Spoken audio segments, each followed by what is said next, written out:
It's Tuesday, June 14th, 2022. My name is Ashton Ellett, here with another installment of the Two-Party Georgia Oral History Project, sponsored by the Richard B. Russell Library for Political Research and Studies at the University of Georgia. I'm here today in a balmy Americus, Georgia, with Dr. Tim Ryles. He earned his bachelor's degree at Troy State College, now Troy University, before receiving his master's and PhD in political science from the University of Georgia. Governor George Busbee appointed Dr. Ryles to lead the newly established Governor's Office of Consumer Affairs, which he led from 1975 until 1981. Prior to that, he worked in a variety of roles on campaigns of Senator Sam Nunn, Congressman Ellett Levitas, and Governor George Busbee. Following his stint at the Office of Consumer Affairs, Dr. Ryles worked as a political and legislative director for the Communication Workers of America's Southeastern region. He went on to serve as Georgia Insurance Commissioner from 1991 until 1995. He has held academic positions at Georgia State University, Mercer University, and the University of Georgia, and participated in such national organizations as the American Risk and Insurance Association and the Association of Insurance Compliance Professionals. Dr. Ryles, thank you for hosting us here at your lovely historic home in lovely historic Americus, Georgia. Thank you. Welcome to Americus. Well, thank you. My first question is it always hot down here? Well, we try to keep it as warm as possible. Yeah. Scares the northerners away. It's a measure of our congeniality. Right. Well, I wonder, can we begin, tell us about your childhood and upbringing. You grew up in Hartford, Alabama? Outside yes. Hartford, Alabama? Outside. Okay. Yes, I was actually born at home. Oh, wow. About a mile from where our current farm is. All right. So it stayed in family control. I grew up. My mother was a bird. BYRD. BYRD, and her family really.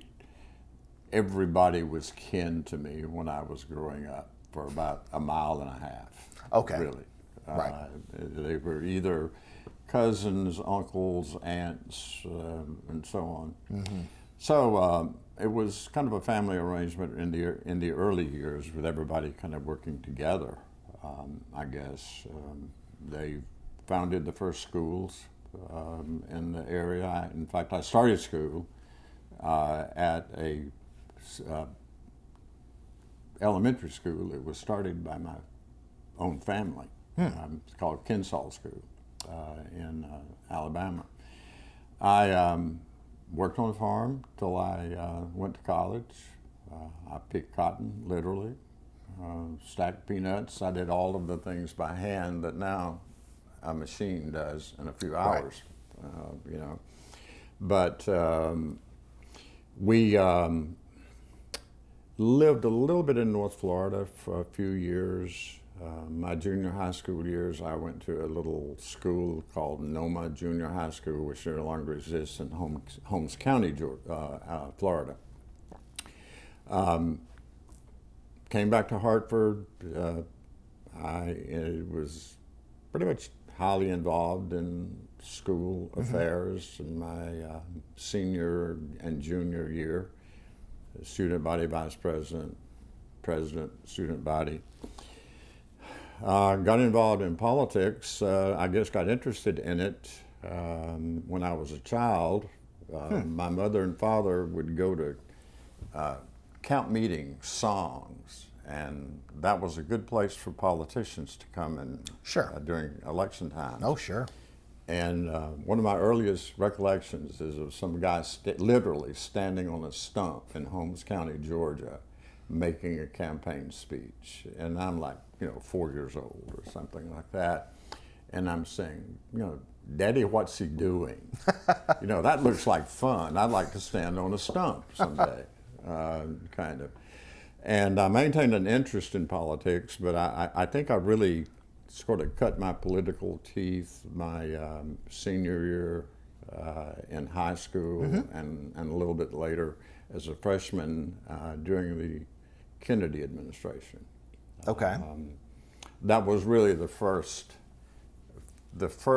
campaign that I got really activated about. So 1960. The 1960 campaign. And I was highly engaged in politics as a student at Troy State. I was elected student body president as a sophomore, re-elected, elected state president of the student branch of the Alabama Education Association in my senior year.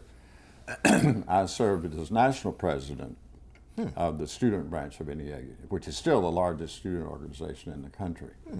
Got to travel about 40,000 miles all over the country. I'd never been outside of Alabama and Georgia and Florida at the time, but that also kind of reinforced my political interest, and I decided to go to the University of Georgia for my graduate studies. What did you study as an undergrad at Troy? I prepared to be a public school teacher. Okay.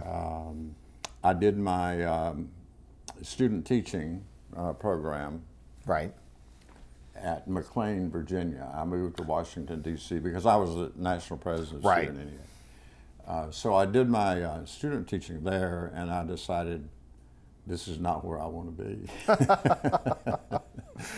So I went on to Georgia to study under George Parthemus. I was interested in political theory, and ended up meeting Harmon Ziegler and Thomas R. Dye, both really just beginning their careers, and turned out to be two of the leading political scientists of the age.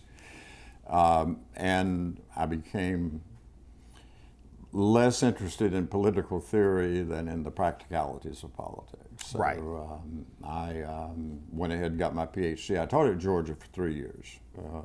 2 as a student and 1 year as a faculty. I had a faculty appointment. So you taught in venerable Baldwin Hall. Or at least you would have had your office in Baldwin. No, it wasn't Baldwin. It was the name, but yeah, it was the old. Oh, okay. The old political. Okay. The old one. Well, you're talking about going from political theory to political, the practical level of politics. How would you describe your politics? You said you were interested in the Kennedy administration. You're from South Alabama, probably very strongly Democratic, but also then conservative. It's just as strongly Republican. Oh, sure. Oh, absolutely. Yeah. As partisan realignment does in so many places. But how would you describe your personal politics and how it evolved through those early your early interest and then early involvement? my personal politics, I think, was I wanted to make a difference on things, and as best I could try to figure out what the right thing to do was. And once I decided what it was, full steam ahead to try to get it done. I also recognize politics as I teach it as kind of the art of the possible, and you don't always get everything you want, but you ask for it anyway. I guess on the political spectrum, I've never been able to figure out what a liberal and a conservative really is, because it changes from day to day. But I think I probably just enjoy stirring the pot once in a while. I maybe the historical record will bear that out. So you were teaching political science at UGA. When did you get? I read something that you were a researcher during the Carter administration for something called Goals for Georgia program. I'm not familiar with that program. What was that? Well, I'll give you the background on it. I was at Georgia State University teaching political science. I had left Georgia when I finished everything but my dissertation. And in 1970, Jimmy Carter was elected president. Governor? Let me back one. I think it's important to point out another thing too, that very few people have ever known about it. I became kind of unpopular in Alabama based on some things that I did. I took on the radical right as student body president, criticized them. The governor refused to recognize United Nations Day. John Patterson was the governor. I did for the campus at Troy State. This is some of that pot stirring you were talking about. The day before I graduated from Troy, I was asked to go to Rhode Island and make a speech to the student group, the state branch of the NEA. Mm-hmm. And it was during the Birmingham riots. Okay. So a reporter from the Providence, Rhode Island newspaper, Providence Journal, I believe it was, interviewed me and asked me what I thought about the Birmingham riots. And I made an observation that I thought that the economics of the relationships was very much at play, and that eventually the civil rights movement was going to gravitate to the northern cities as well, and I thought eventually also that it would be more intense when it got outside the South. But we would eventually begin to reconcile ourselves. That was the theme of what I said. The story got back to Troy and before I did. And as I walked across the quadrangle to lunch one day, my last day on campus, people were sticking their heads out windows yelling at me. Here's two-time student body president, Mr. Future Teacher of Alabama, former president of the Student Alabama Education Association, and that's what I'm being labeled, the end lover, you know. And I figured it was time for me to get out of Dodge. Carl Sanders had been elected governor of Georgia, and had he not been elected governor of Georgia, I probably would have gone to the University of Alabama, but I saw hope. And that was a very critical factor in my decision to come to Georgia. Because Carl Sanders was elected the same year that George Wallace was elected in Alabama. Yep. And my family, my father had always been he did not like George Wallace. He called him a little feisty banny rooster.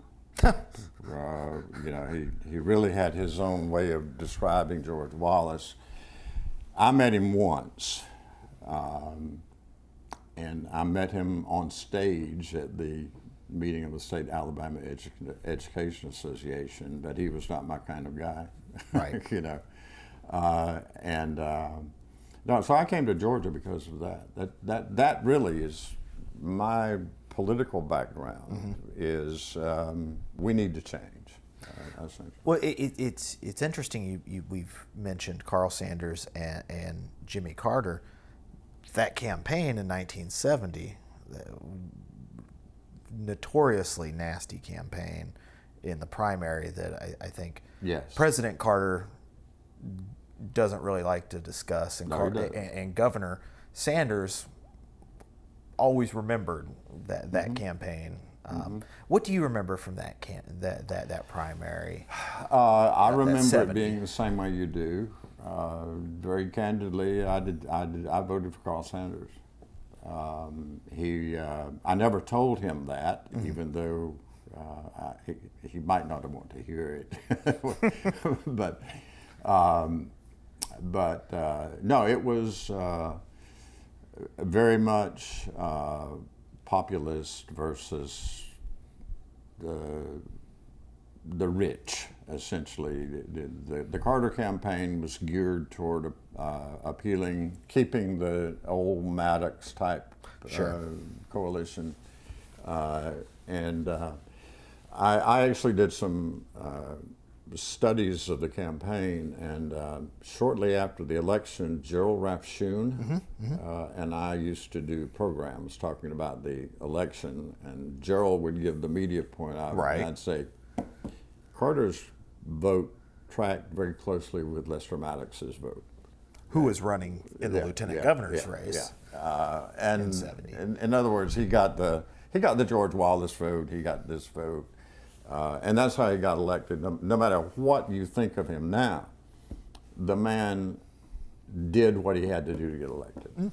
And if you're a campaign consultant, you want people like that, you know. But I can separate in my mind telling people what I think they need to do to win, and thinking that's the right. You know, I wouldn't do it myself. Were you surprised at Governor Carter's inaugural address and then his subsequent steps? No. No, I wasn't surprised. This was the era of kind of the new Southern governor. Sure, the Dale Bumpers. And I didn't know at the time that he had higher ambitions, you know, but apparently somebody did. Anyway, that's my background. So when he got into office, he initiated the program called Goals for Georgia. Right.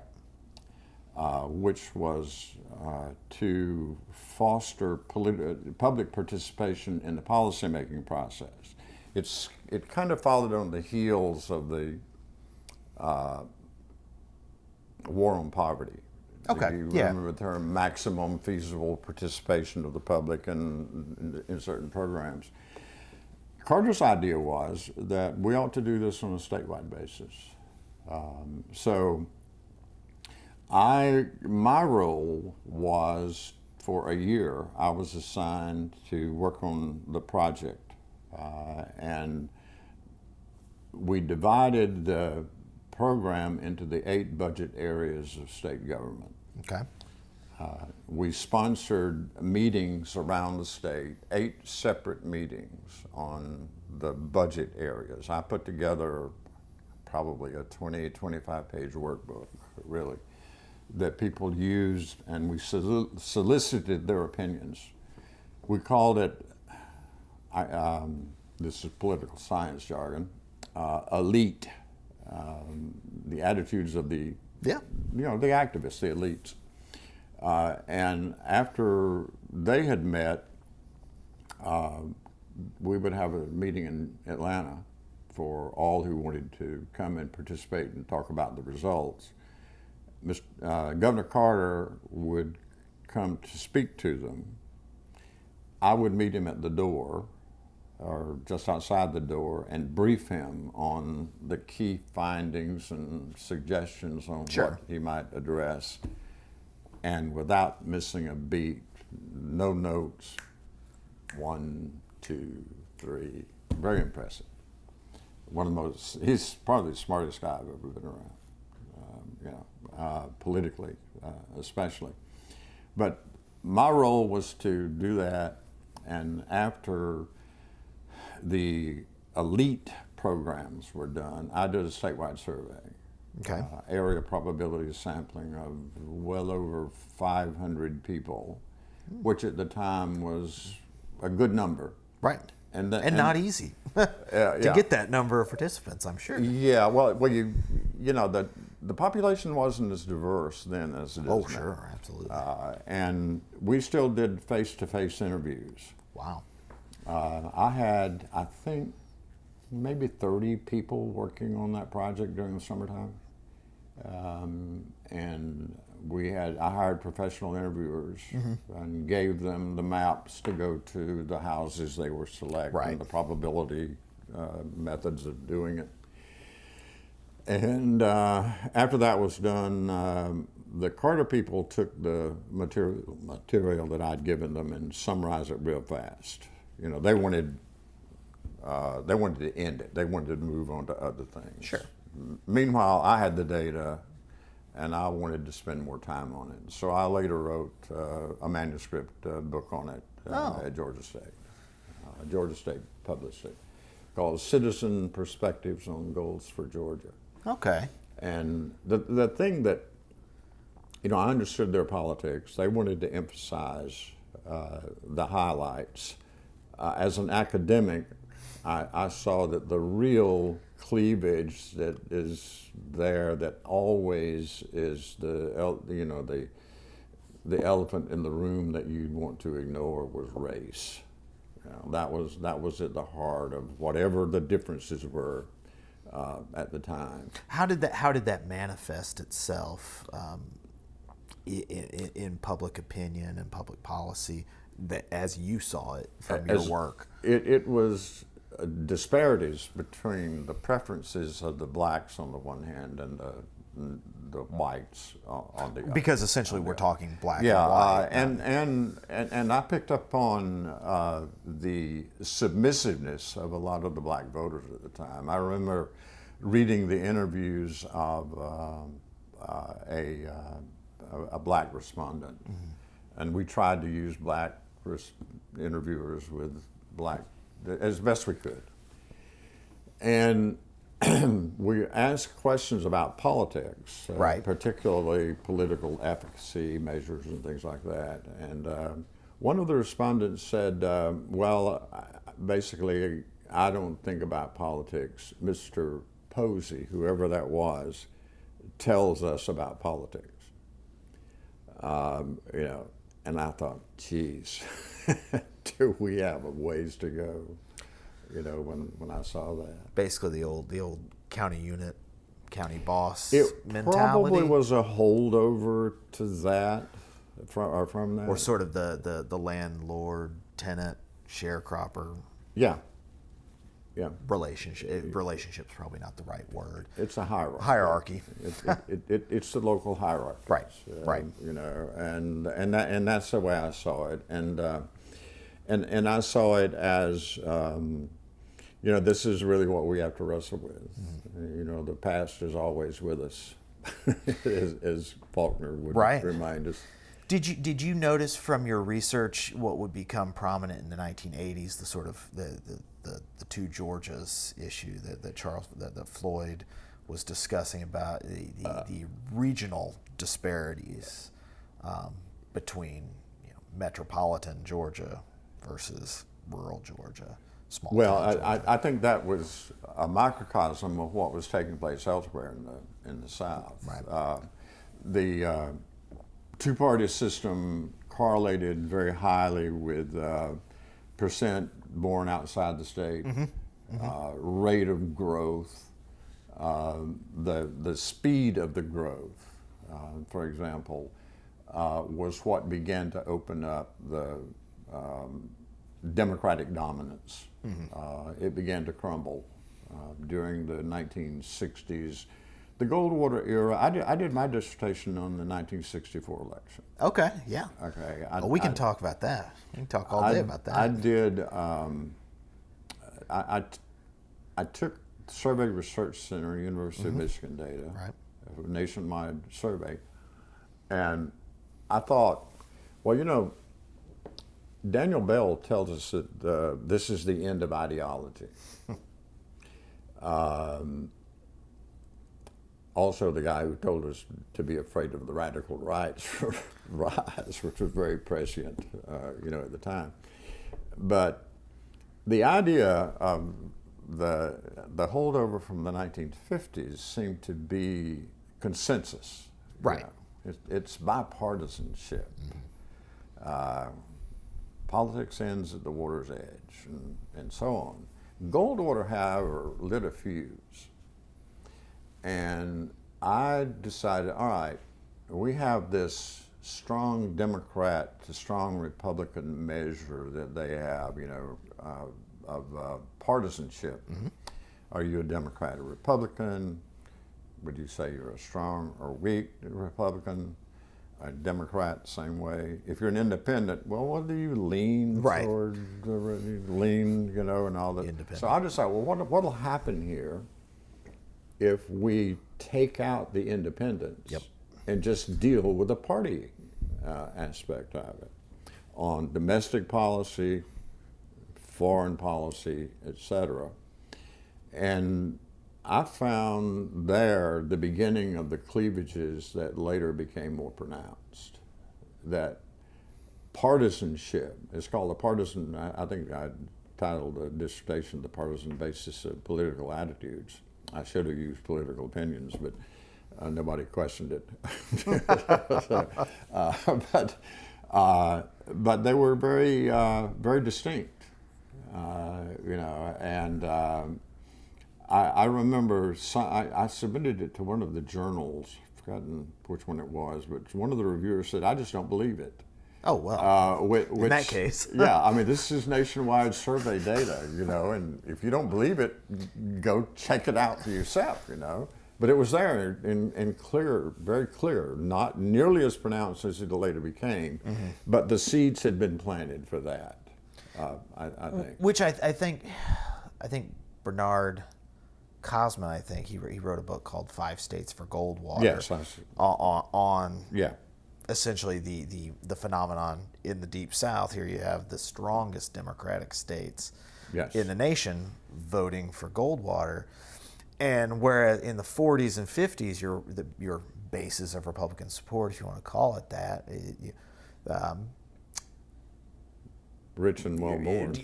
Druid Hills, Buckhead, Midtown, the nice neighborhoods in Macon, Cherry Street up on the hill, and Augusta, Green Street. That's right. Those were not the basis of support in 1964. And the Republican Party that year fielded candidates where they had been strongest in the 40s and 50s, which is to say the 5th District, the 4th District. They did field one down in rural Georgia, Bo Calloway, in the 3rd District, and he was the only one who won. Yeah. And it was the predominantly rural district. And he beat Garland Byrd, who had been lieutenant governor. And had the Republicans run rural candidates, they probably would have won, much like Alabama, which elected, I think, I was going to mention that. 6 Alabama, Republicans. Remember the people running against Lister Hill, I believe it was, in 1962. The person who ran against him sounded like the kind of Republicans you hear today. Right. Yeah, I mean, it really, Alabama was just a step ahead or behind, whichever way you want to look at it, Georgia.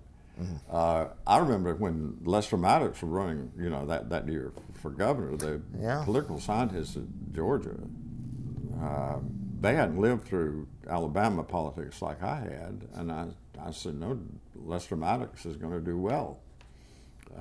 And he did, and with the control of the General Assembly being the way it was a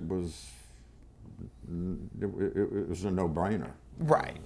He was going to be the next governor. Right. It didn't turn out to be nearly the booger man that a lot of people thought he was. Oh, sure. And that was definitely the concern, because you had lots of folks, call them the elites or the establishment of the Democratic Party, John Sibley and the Atlanta establishment, Mr. Woodruff, all come.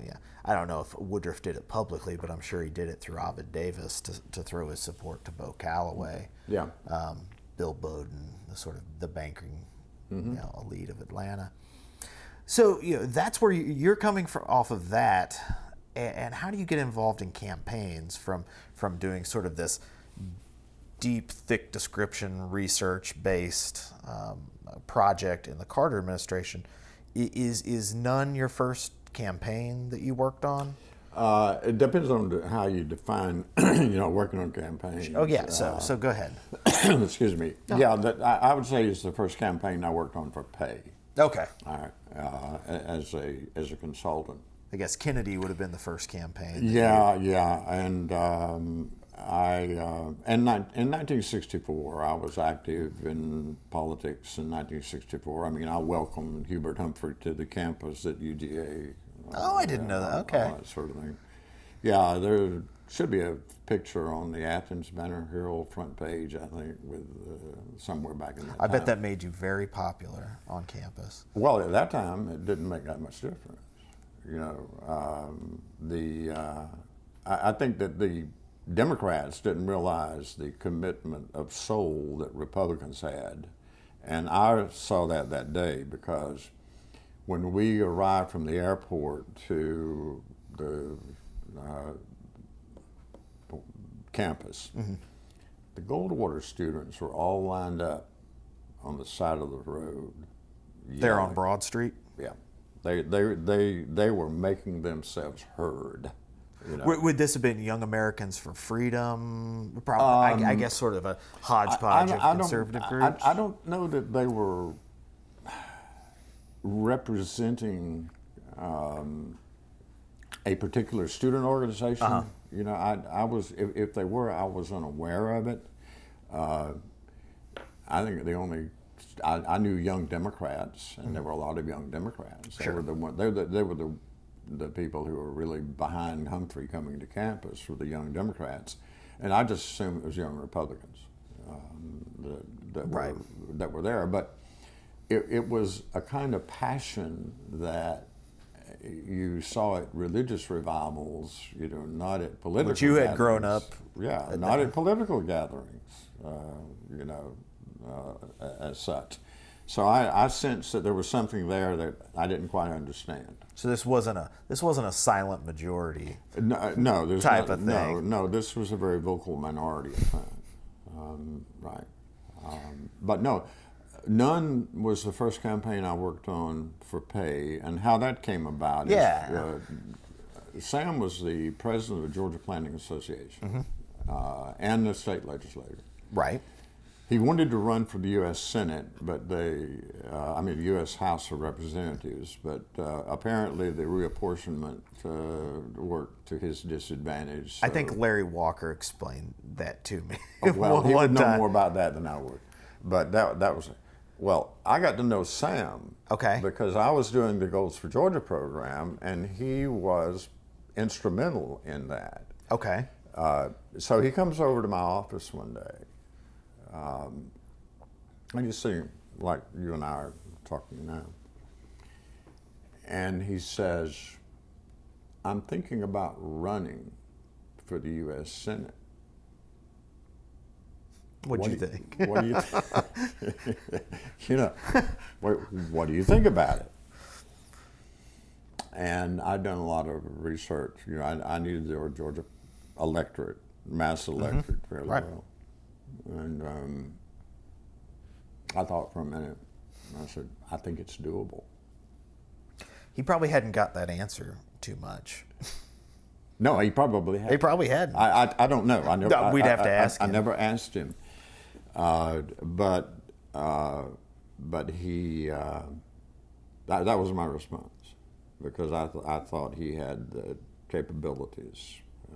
I didn't know that he had what I call the commitment of soul that he showed during the campaign. But I thought he came from the right part of the state. He was young. Very young. Yeah. You know the jingle? You know. No. I'm sure I did at one I point. can't remember the whole bit of it, but it played on him being young. So put Sam Nunn in Washington. That's it. Yeah. Because Georgia had the history of putting people in the Senate that were young, so they could stay there for a long time and get seniority and run the world. Dick Russell, Herman Talmadge. Yeah. Back in another time, they Walter could have done George. that. So anyway, we started out, and I did his targeting and to some large extent some of the strategy that he used. Now this is Democratic primary. Yeah, Democratic primary. And first you have to show your viability. Right. You have to show that you can raise money. And that's why we had a big $50,000 check picture, you know, at his kickoff on, I think it was March 15th, down in Perry. A nice warm day with azaleas in full bloom. And that showed his viability. And I targeted the areas where he should concentrate. It was, I said, all right, Southern politics is basically friends and neighbors politics right now.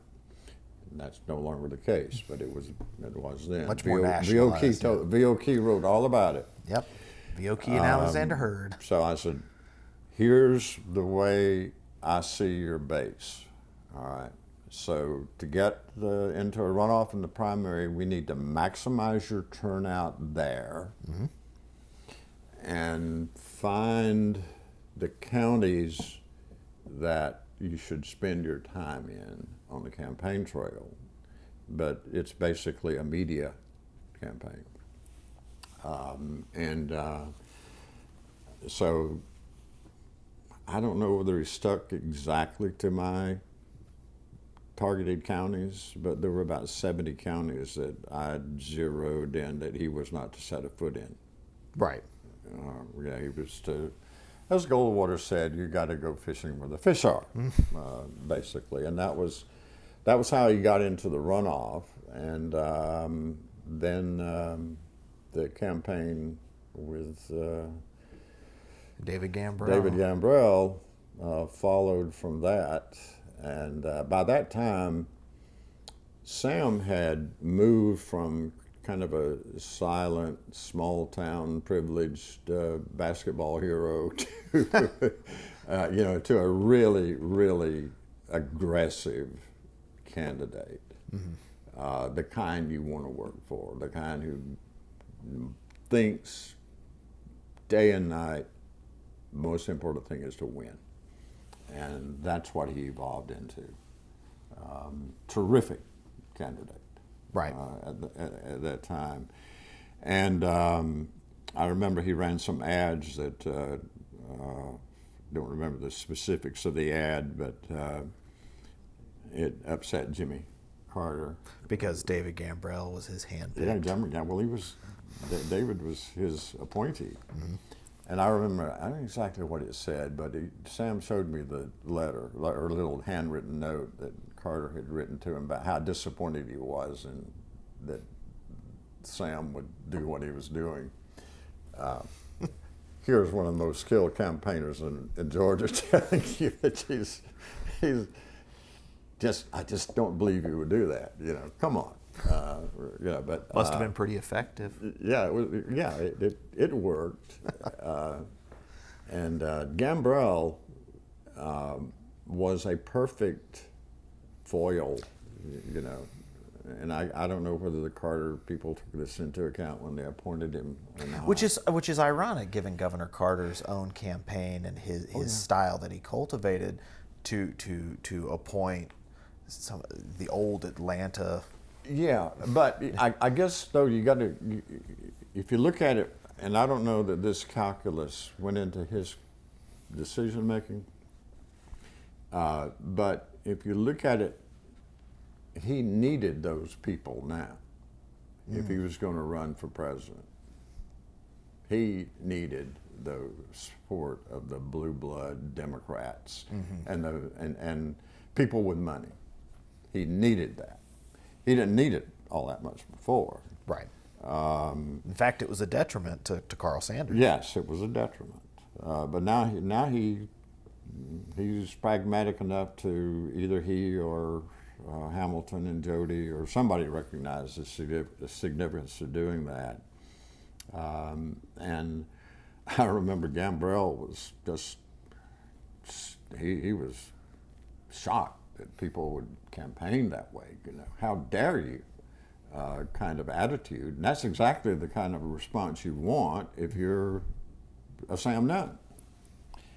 And I think the best comment I can remember from Gambrell, and you may have seen something like this before, about the debates. They had a series of debates around the state. And he was lamenting how those debates were going. He said how they start out is that somebody says, "Why are you such a son of a bitch?" And then you spend the rest of the time explaining why you're not. It's like the old canard, when did you stop beating your wife? Yeah. That's a terrible framing for a candidate to respond to. The way to deal with that is, you got to make the other guy look more like the SOB. But that was one of the takeaways, so to speak, in modern lingo. that I got from his side of the campaign. Right. David Gambrell he was an outstanding guy. I like David Gambrell. But Sam won. Handily. And after he won, people were a little concerned about it. I did a poll for him. I had done enough research on Georgia that I could basically figure out kind of a microcosm of the what I call the modal Georgia voter. Mm-hmm. So about a week before, or a week to 10 days before the general election, I put together a short telephone survey, and I used only the Atlanta metropolitan area, certain key areas, as a microcosm of the state of Georgia. Mm-hmm. And I trained interviewers to do it. And I projected from that interview what the total vote in the state would be, and I missed it by 0.1%. Bearing in mind that Richard Nixon was running against George McGovern, so you were confident from that survey that there would be a disconnect between presidential Republican vote, which was something like 76%. Yeah, Fletcher Thompson was not going to be the next U.S. senator. And I think Sam Nunn won with something like 55.6%, I think it was. Who's asking, right? So yeah, now why do you think?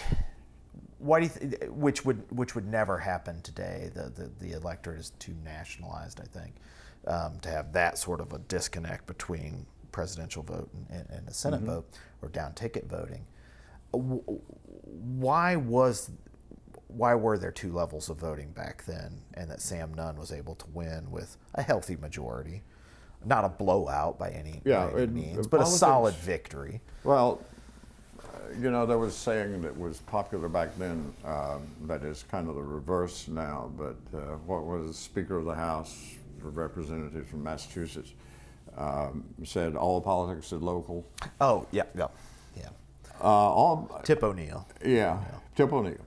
That was his name. All politics is local. Well, all politics is no longer local. But then it was becoming gradually nationalized. Right. At that time.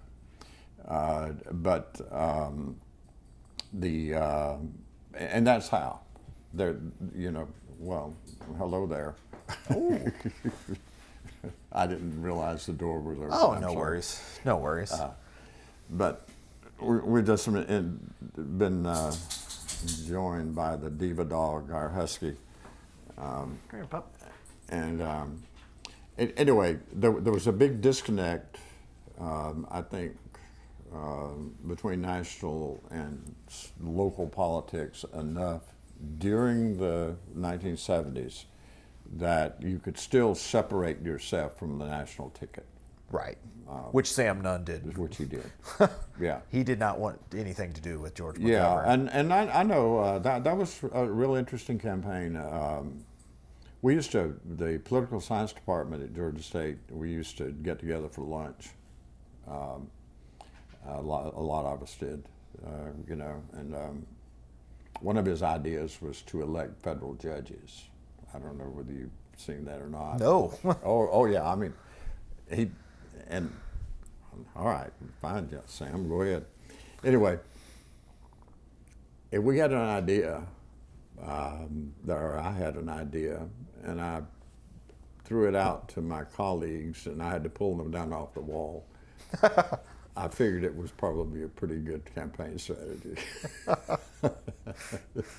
for the politics at the time. But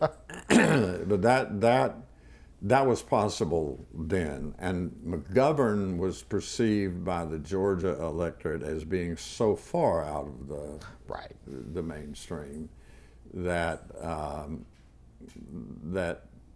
it was easy for them to see Sam Nunn, whose uncle was Carl Vinson. Carl Vinson. You know, I mean, he had that. And whose dad was part of the Talmadge machine. Yeah. So it was. It wasn't as difficult for people to make that differentiation. Right. And he differentiated himself from the national ticket too. Right. Very, very clearly, I think. Now, is that experience with the Nunn campaign how you then got involved with, the Busby campaign, or because those organizations, there wasn't much overlap between the Busby and I guess Norman Underwood was here's a carryover. How did that happen? Here's what happened. About a month after the campaign, you want to move her out? She's fine. About a month after the Busby campaign was over, I mean the Nunn campaign, I'm sorry, I got contacted through Bill Pope with one candidate. I can guess who it is. Yeah, you can guess who that would. Start with a Burt and end with a Burt Lance. Burt Lance. And Norman Underwood called me a few days later. Burt wanted to have lunch at the Commerce Club. Mm-hmm. I mean, you know, for a political science guy to read the Commerce Club, you've arrived. You're in heaven, man. Anyway, I like Burt. Mm-hmm. I met with him and we talked. He talked to me about working in this campaign, and I asked, well, who's in your campaign? He had Jimmy Carter's pollster that I'd all gone up against with Gambrell. he had all of the old Gambrell. How am I going to crack that mafia, you know? They'd isolate me so fast it would, you know, make your head swim. I didn't tell him that, but that was my reaction to it. Norman called me. I had known him from Georgia and the Sam Nunn campaign, and wanted me to get together and meet George Busby. And I met with George and Norman, and I thought, all right, Busby can do it. Mm-hmm. And that's when I went to work for How him. well did you know Representative Busby? But I hardly knew him. You didn't know too much about? No. I knew that he was a leader in the House majority, House and all that, but I knew he was from Albany, Georgia, and I knew that he had a non-threatening personality. He was perfect to be a Georgia governor. Mm-hmm. It's not a really big, hard job, you know, when you get right down to it. I thought he had the best chance of beating Lester Maddox.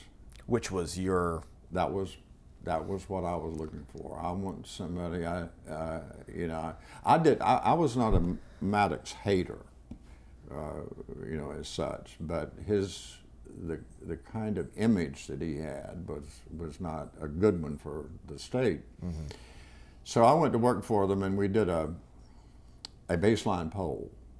I started a baseline poll during the legislative session. Mm-hmm. I'd forgotten how many. I usually would go for 500 interviews at the time, so I'd have enough data to really do sophisticated analysis of the data. And one of the personality questions that I asked was strongly agree, disagree. Lester Maddox makes me proud to be a Georgian.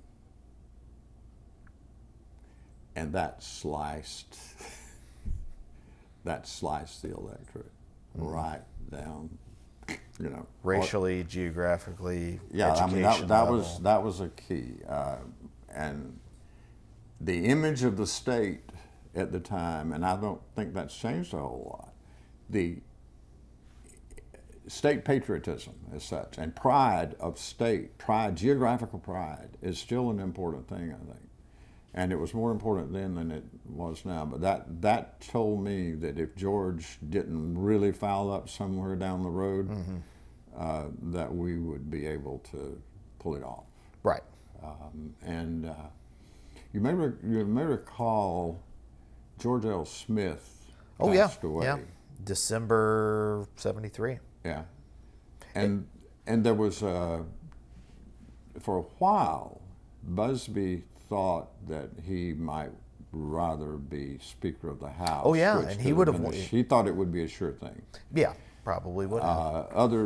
Tom Murphy didn't think it was a sure thing, of course, but yeah. Anyway, I was about 2/3 of the way through getting the poll completed.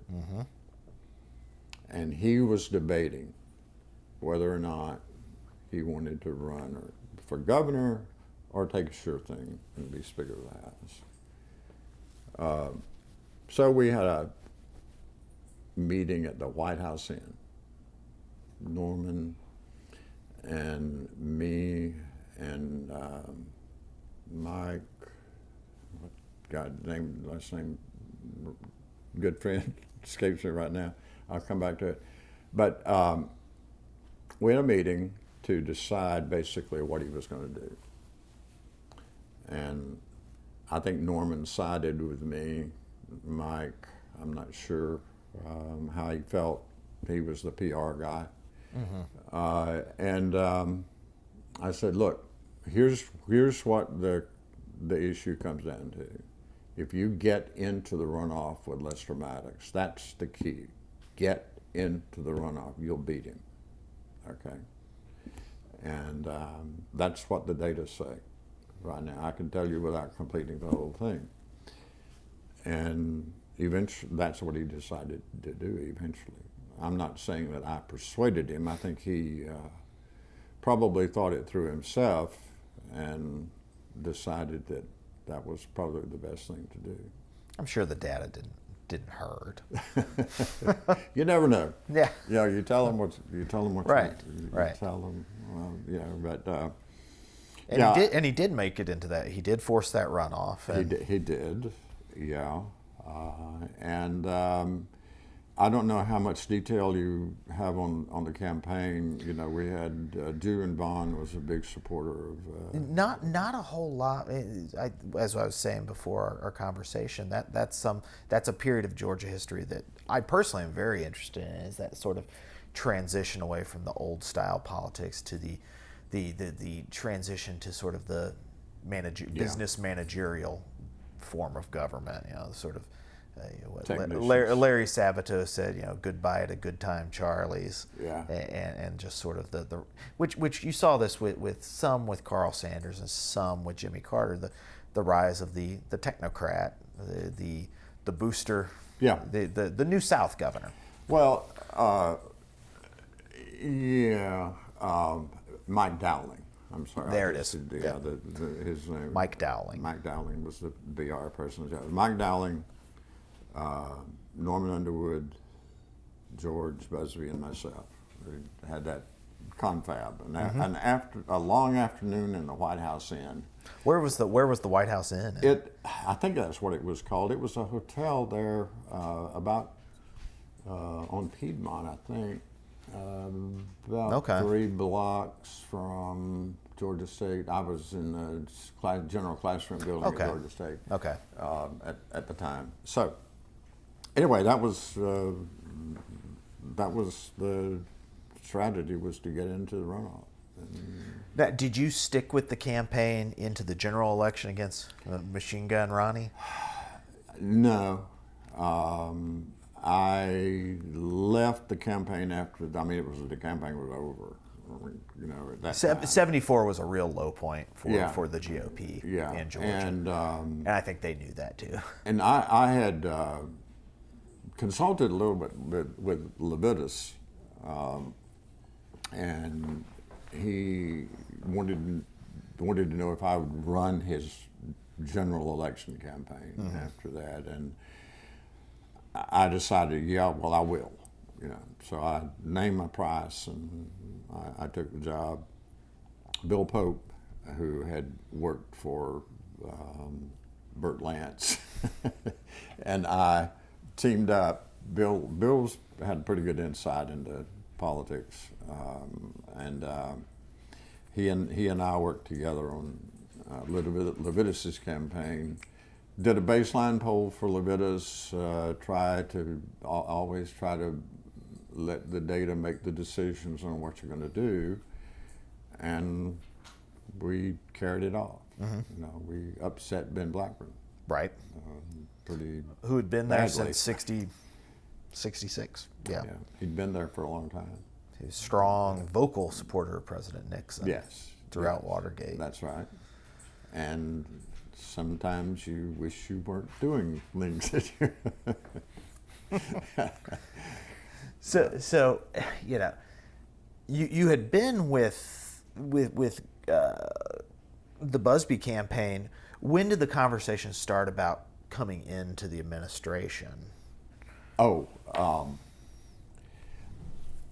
It started in December. I guess you probably made it clear that you were not going to Washington.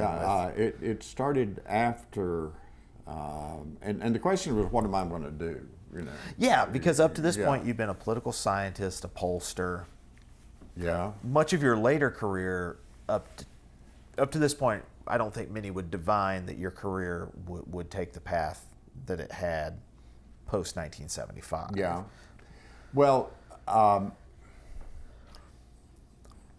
I wasn't sure I wanted to work in the Busbee. I knew I did not want to go back into the university system. So you had decided that I was a tenured professor at the age of 32, I think. Well, salute. And that's a pretty secure yes. job if you want to. But I was tired of it. I like to be in a position to take an idea and try it out. Right. I can talk about ideas all I want to and have freedom to talk about them at that time in the university system,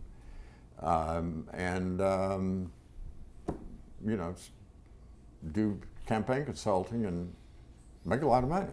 Really, I made more money as a consultant my last year of teaching than I made teaching. People have made a very good career out of it. Yes, so many participants in this program. And so I got to thinking about it, and I met with Norman and the governor, and I had a dinner together. Norman was his executive secretary, his chief of staff. He started out as executive secretary to the governor, and we talked about what I might do. And I remember this statement by George. He says, what I really need is ideas. Okay. Careful what you ask for. May I speak candidly? I knew the last thing George Busbee needed was ideas.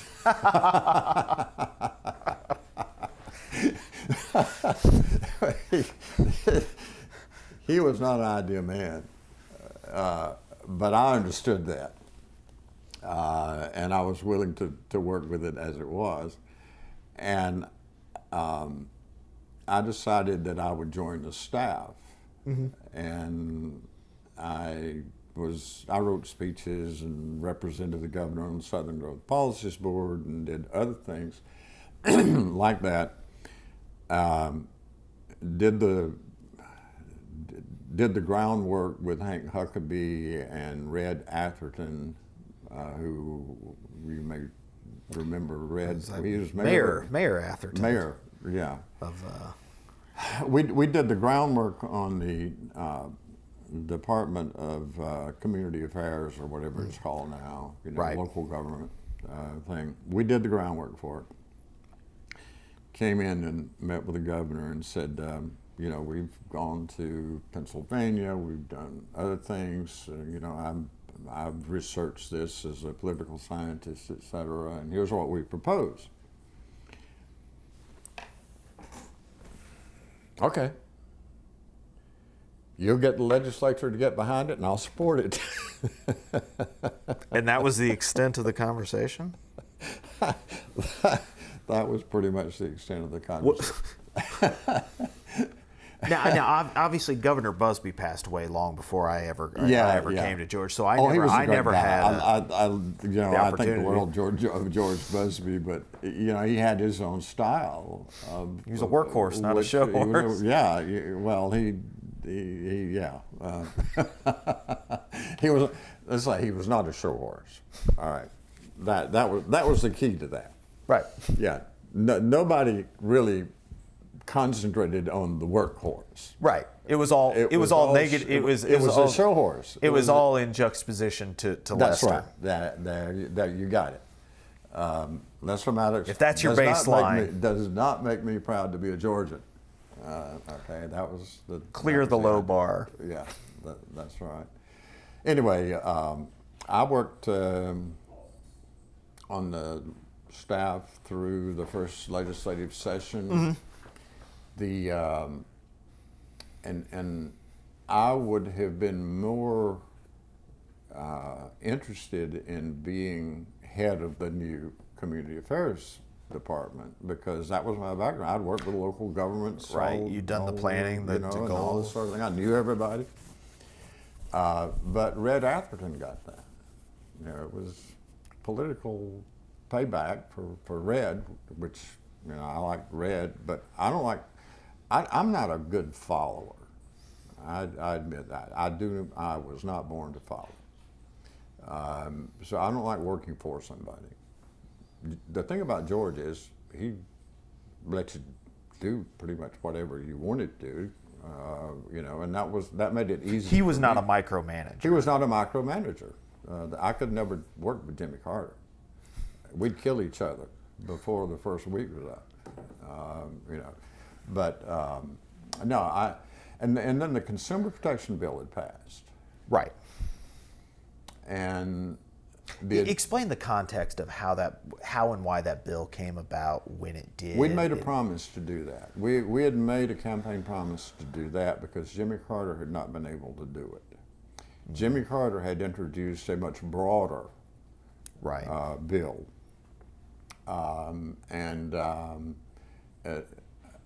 he was unable to get it passed. And Governor Carter's relationship with the legislature was fraught. Well, that was a good thing.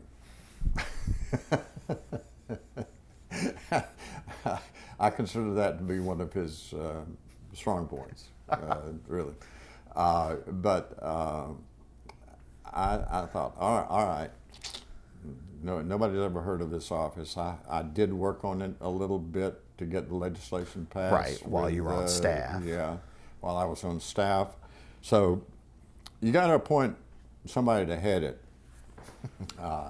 And I told Norman, I said, I would be interested in doing that. And, I'll even take so-and-so and put them on my staff because I knew that would please a lot of people. I'll take some people with me. And he said, well, let me think about it. Meanwhile, I go on vacation to Panama City, to the beach. Mm-hmm. That's where I used to go back in the old days because I was raised 70 miles from there. Emerald Shores. Yeah, well, PC. Gulf Shores is too far to go. Yeah. Panama City is like a little over an hour from the farm. Oh, yeah, I guess that's just... I got a phone call, and he says, Governor's okayed it. And this was like July the 6th of 1975. Okay. So I took it and went, I throw myself into learning everything I can about what I'm doing because it was new. There was nothing to go on from any previous administration or anything like that. I had a staff that was transferred to me who did consumer education in the Department of Human Resources. Staff that didn't know what an enforcement agency or an investigative agency was all about. And basically I said to some of them, I'll do everything I can to help you get another job, but if the governor will work with me, I'm taking as many people as I can out from under the merit system to give me the flexibility to have a good agency, a really good agency. And I got what I wanted. I made the same deal with Zell when I became insurance commissioner. Helped me remove the deadwood, basically, and we did. And which made you very popular. That's sarcasm for everybody. You're probably. It did not make me very popular in the Attorney General's office because they had to defend me if anything went wrong. I would say. But we were a new agency, and I had a staff. They had talent. They had good people. Right. But they weren't necessarily prepared to be tough on business if they had to be. Which is not necessarily in the tradition of it is Georgia not. politics. It is not. But the great thing about the Busby administration was Busby didn't see a contradiction between being pro-consumer and pro-business. I never got a lecture from George Busby about being too hard on business. Never got reprimanded by him, even though the legislature tried to get me fired, especially in 1978. So they tried to lean on the governor to say, I mean, they went after me. If you go back to the 1978 session, if you get copies of it, I think you'll probably get about 4 or 5 House members the last night of the legislative session serenading me.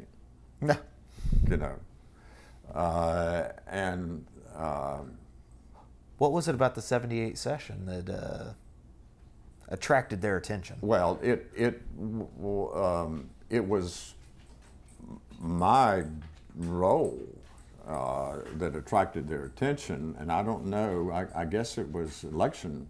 It would have been would have been election year. Yeah, it might have been the 77, but I'm thinking it might have been the 77 or 78. But anyway, one would get up and say what a bad administrator I was. The other would get up and saying he takes his job too seriously. And it was just one little thing. Busby, I go to the governor's office. We're sitting there. He says, "If you cost me my whatever the bill was, I'm going to kick your butt." But there was no way that was going to happen. Right. Anyway, they wanted him to fire me. Is what they wanted, and it was a long night, last legislative session night, and I was waiting for a few weeks to see if he was actually going to respond, because Tom Murphy did not like me. That's not an enviable position to be in. No, and one reason he didn't like me is that we had done an investigation of we called it a spit and tinkle case. You're going to have to explain that one. All right. Not a euphemism I'm familiar with. This guy, I mean, you talk about mythologies and folk remedies and things like that. Sure, your patent medicine. So this guy comes up with this idea that if he could analyze spit and pee and prescribe the proper remedies, for your body and things like that. I think that's what Theranos did, right? So, the Elizabeth Holmes. so it was a violation of the Fair Business Practices Act, to say nothing about the medical stuff. But nobody, we went looking for things that were wrong. You know, we didn't wait for something to happen. Right. So we got the solicitor of Cobb County to go with us and basically break down the door. Was that Buddy Darden at the time? No, or was that Buddy's boss? It wasn't Buddy, I it guess? was somebody else. Buddy was a friend, but no, he wasn't. Anyway, it happened that the woman who was working on it had grown up as a next door neighbor to Tom Murphy. So we have them arrested. Oh. The solicitor arrests these people. Hey. I may need to let her out. Yeah, she might need to. Anyway, I get this phone call from Murphy one day, and he says, "You done gone too far this time. That woman that you had arrested, my next door neighbor, and I've been knowing her all my life, and she wouldn't do anything wrong. Yeah. I make my living suing people. You know, that's the way I make my living." Okay. I heard it. I didn't yield. I didn't say up yours, but he might have gotten that message. And I wrote the governor a memo saying, you know, this is what happened, And the secretary put it in the file, and some reporter from the newspaper, I forgot who it was, heard about the conflict and wanted to find out what was going on, and she had put that letter that I had written, in confidential letter, in the file, and he got that and did a story about it. Okay. The governor knows about it, and I guess about 10 days or so later, somebody had basically asked him in a news conference, "Are you going to fire Ryles?" And he says, basically, he's doing a fine job and a difficult job, something like that. It's in the ADC. Mm-hmm.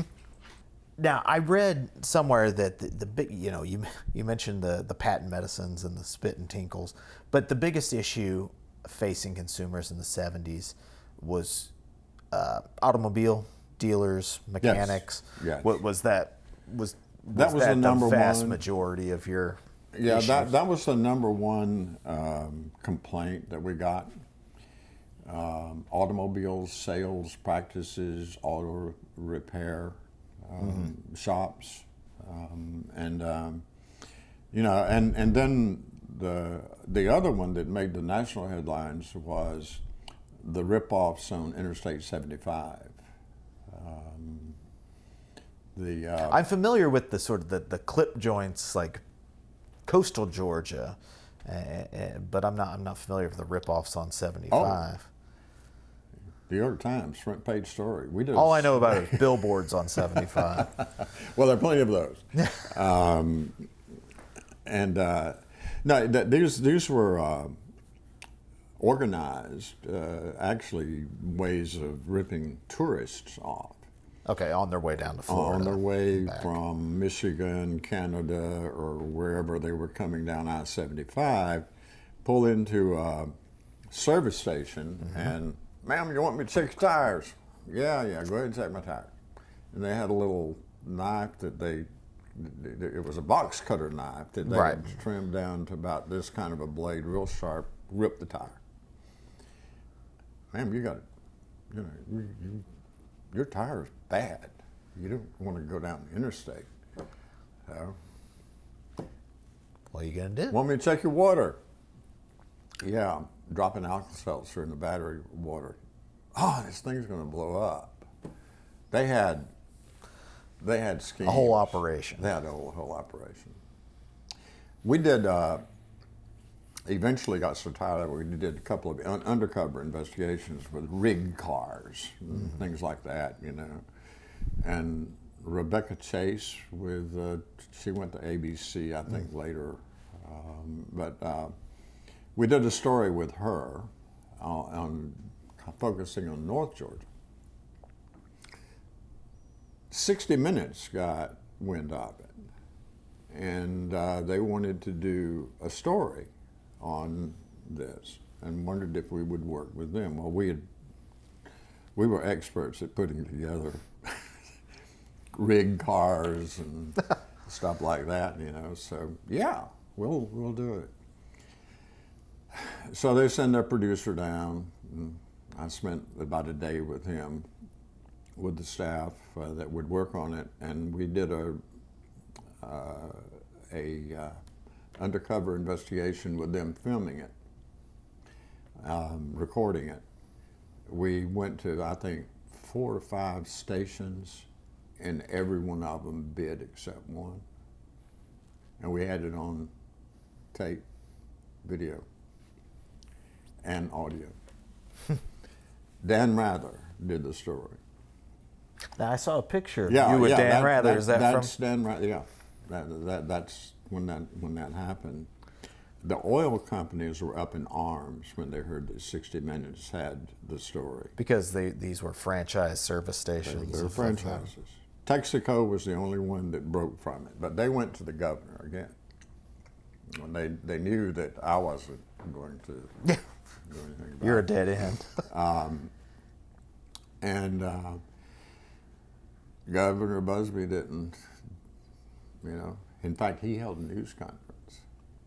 And I think one of those pictures up there may have him having a tire in his hand. He held a news conference on it, basically.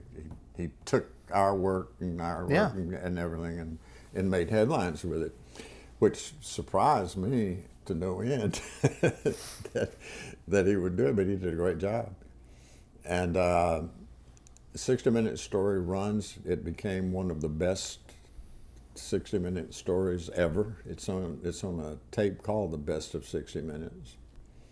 And that program, that rip-off problem, disappeared just like a rain shower had passed over. Now, did you find that to be the most effective strategy, was sort of a media campaign as opposed to the prosecutorial route at your time in the office? I took this view of the job. You educate as best you can, and you expose.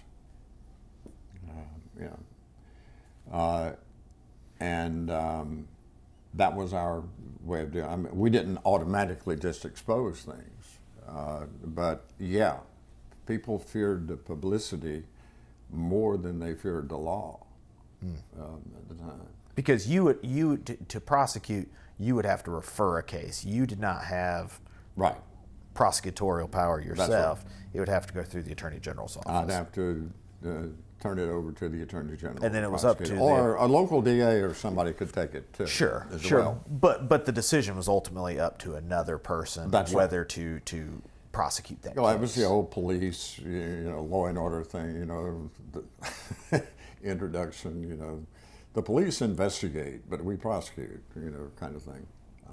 Yeah. And I, as I said, I did my best to keep things out of the hands of the Attorney General. They couldn't solve anything, couldn't resolve it. There was one case dealing with the Kroger Price Patrol, for example, where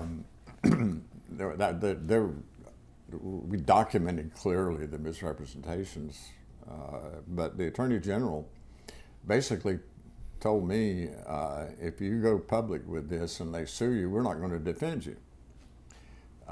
So I'd get turned it over to the Federal Trade Commission, but the case part of it, the state part of it, I just got on the phone and called somebody I knew at Kroger headquarters in Cincinnati, and I said, will you come down here and let's talk about this?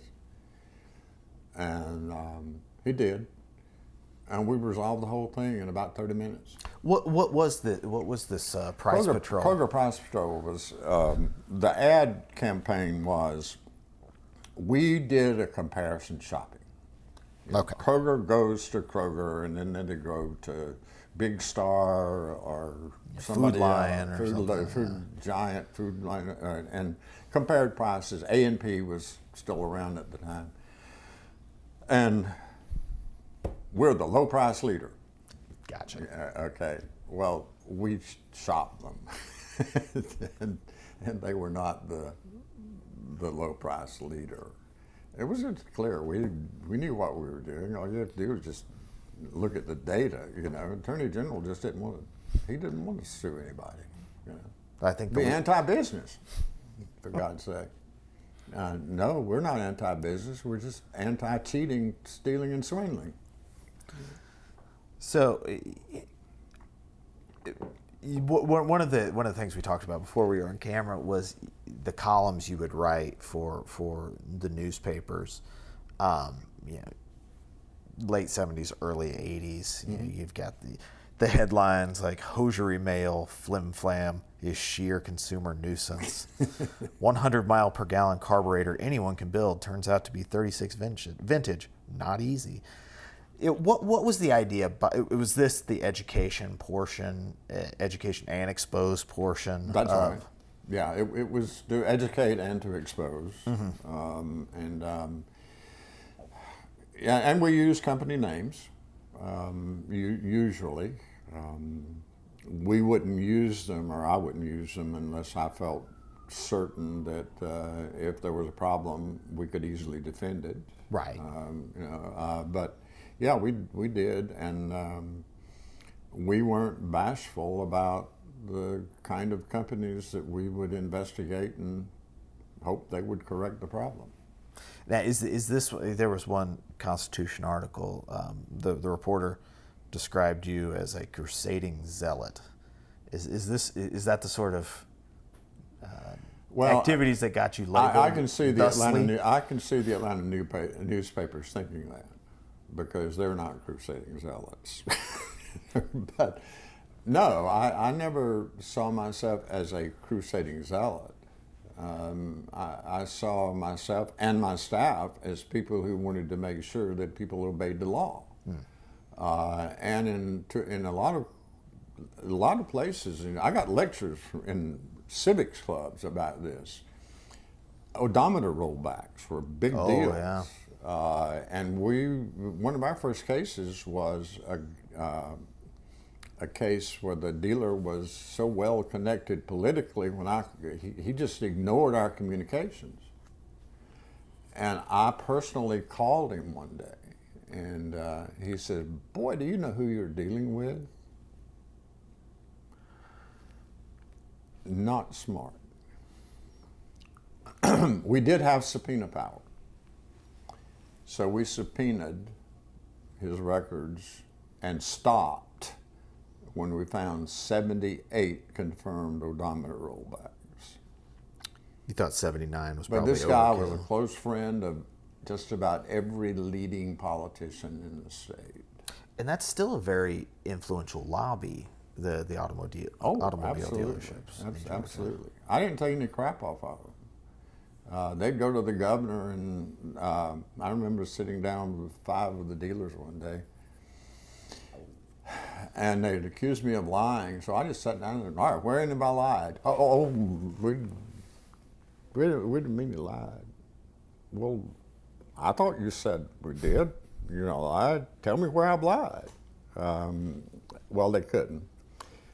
And Kerry Paul, you probably would. It's before your time. Yeah, yeah. Anyway, I was driving a Ford, and I said, "I'm really not against you guys. You know, I'm certain things that we just think are not right, and they're technically not legal." I said, "Kerry, I had my car into your shop for servicing last week. My God, if I'd known that, I would have died."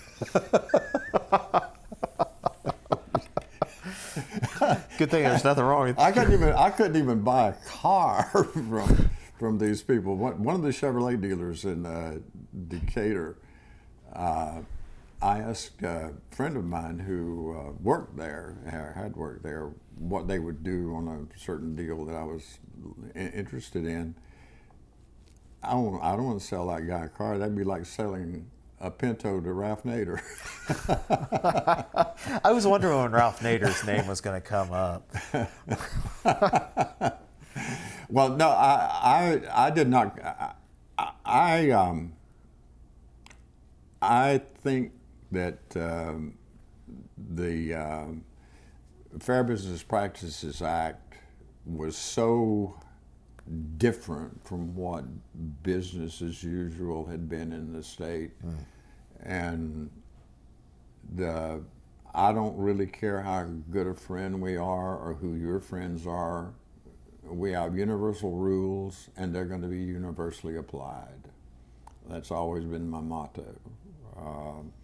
And I think if you're going to be fair, that's the attitude you have to take. And if who was that? Rick? What's his name that wrote that article? I don't remember that. The one that you quoted, Rick Allen. That would have been the right time for Rick. Yeah, it would have been Rick Allen. Galloway came. Well, Galloway was writing in the. It may have been Galloway. I don't know. It would have been. Yeah. One of those. Yeah, and anyway, yeah. My style of consumer protection was that an unfair practice is an unfair practice, no matter who does it, and that's called zealotry. Well, I think now that we're talking about, I think the article said that you have been described as a crusading zealot. I've been described as much worse than that. Well, this is a family program. We won't delve too much into that. So yeah, 80s rolled around. Obviously, the Constitution, which had been changed to allow Busby to run for a second term. He's not going to be running for re-election. When did you decide that it was time for a change for Tim Ryles and that you would seek out a new career path?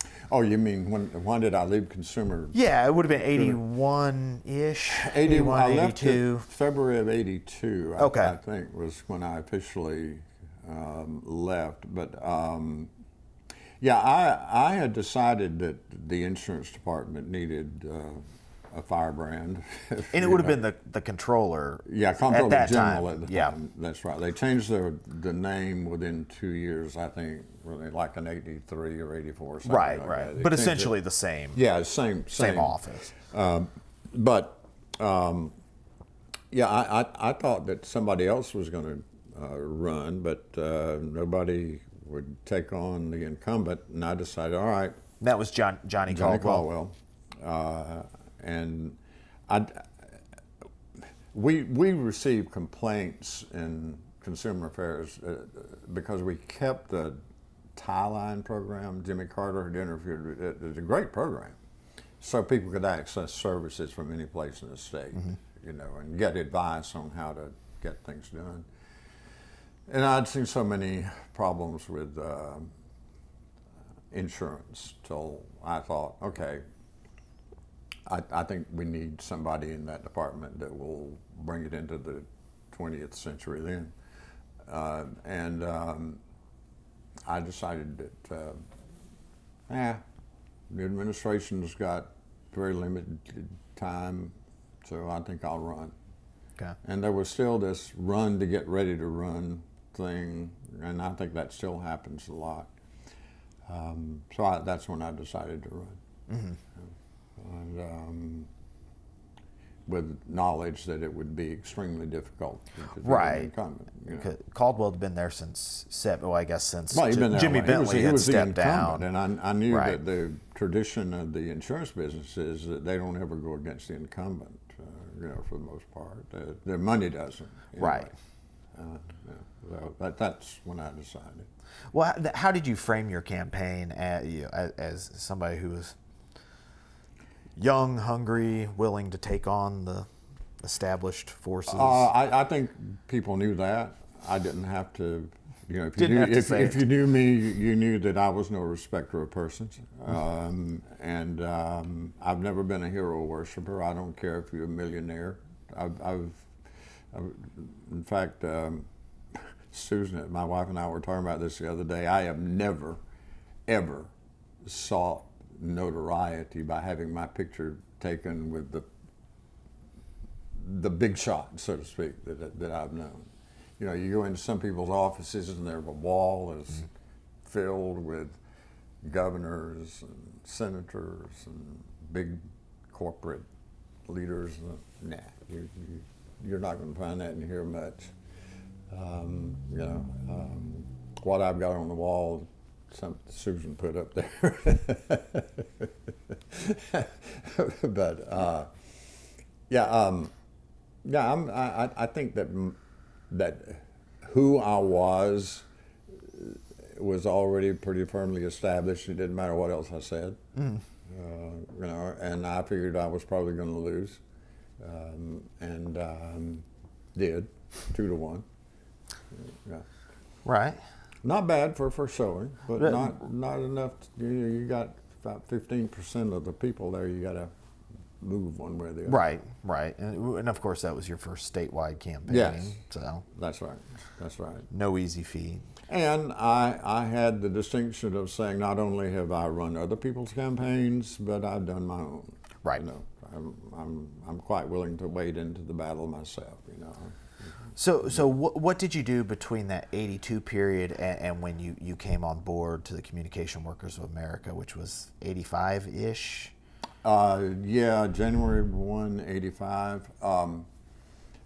I considered commercial advertising for a while. I was contacted by an advertising firm to see if I would be interested in doing it, and I said, I'll do anything once.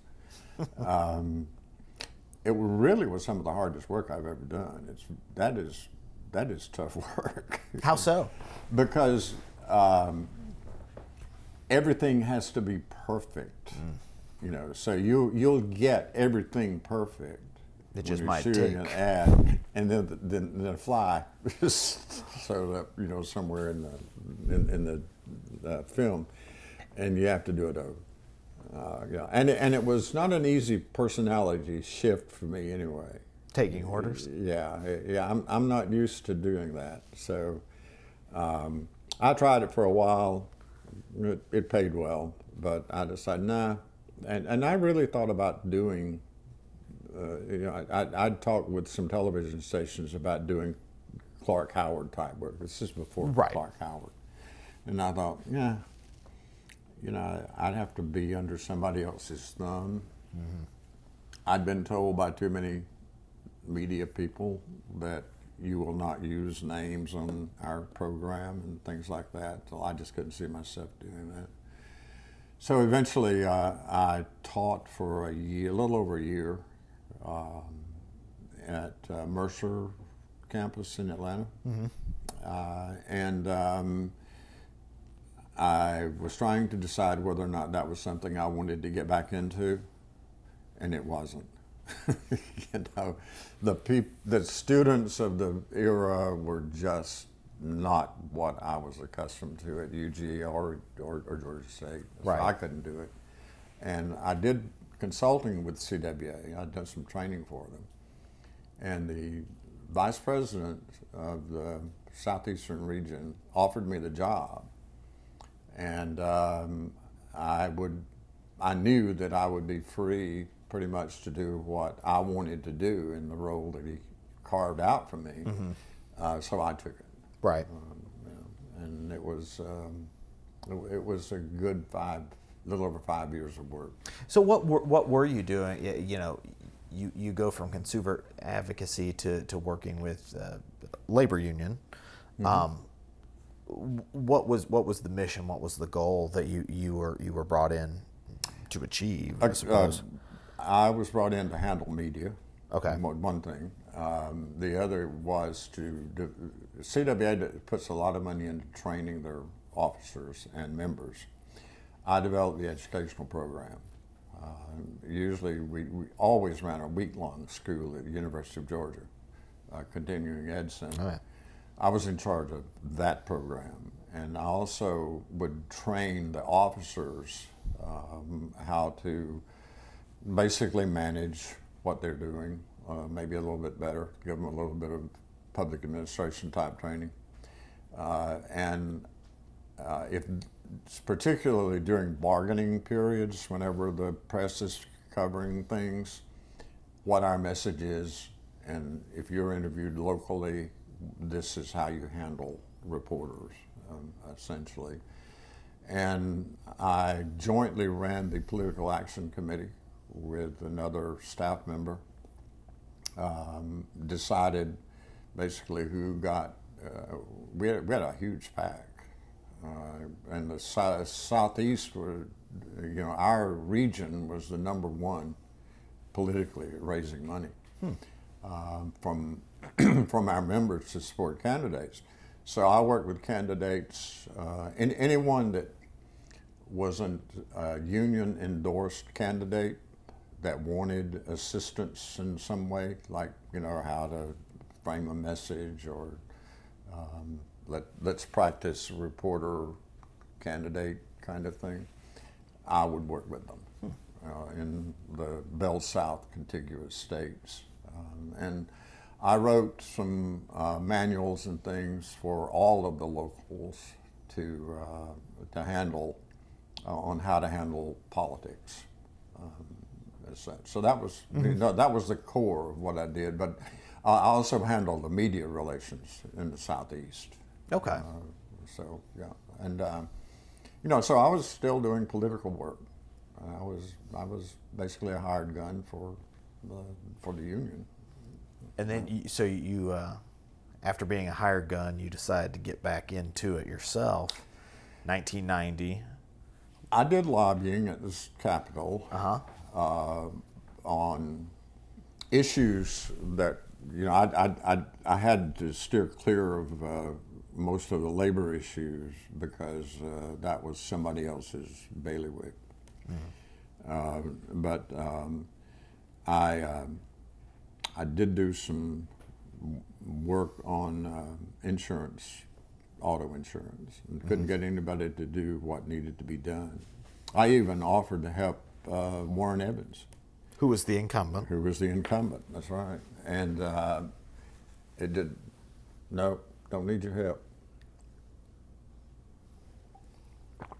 I thought Billy Lovett, who'd been a friend of mine for a long time, would be the answer. And I looked at his first disclosure report, and I thought, my God, he's just a younger version of Warren Evans. And this is obviously after Billy had switched parties, very high. Oh yeah, he was a Republican. High profile switch back in '85. Oh yeah, very definitely. So I decided that all right, if none of you guys are willing to stick your neck out, I will. And it was a unique set of circumstances because I had sided with the trial lawyers on just about every major issue of concern that they had worked on, like tort reform, medical malpractice, and things like that. So I knew I could get a good bit of support from trial lawyers. And I had a base in labor as well. So I was able to put together enough money to get into a runoff with Warren Evans. And I knew, just like I'd known with previous campaigns, that if I did that, if I could get into the runoff, that I could win the Democratic nomination, and then Billy and I could square off. And I did raise enough money. We did our own ads. I didn't need any help from an advertising agency. Larry Engel, who, that's E-N-G-E-L, who actually was formerly the campaign manager, had worked in other campaigns. He worked in a lot of Democratic campaigns. He had a good knack for the kind of things that we needed to do. We put together an ad Went up on borrowed camera equipment, video equipment. Went up on I-85, found a good overpass. Took my shirt off, took my coat off, stood on the side of the interstate with traffic in the back, introduced myself and said, if you elect me insurance commissioner, I will lower your car insurance rates. No ifs, no ands, no buts. And we ran that ad over and over and over. We did it. When we finished the ad, Larry looks at me and says, you know, we were supposed to pay some SOB $25,000 for doing that. I guess you can't pay yourself. I said, yeah, I know that, but we didn't need to pay them $25,000. We had the skills to do it ourselves. A short, pithy, memorable message. That's right. Yep.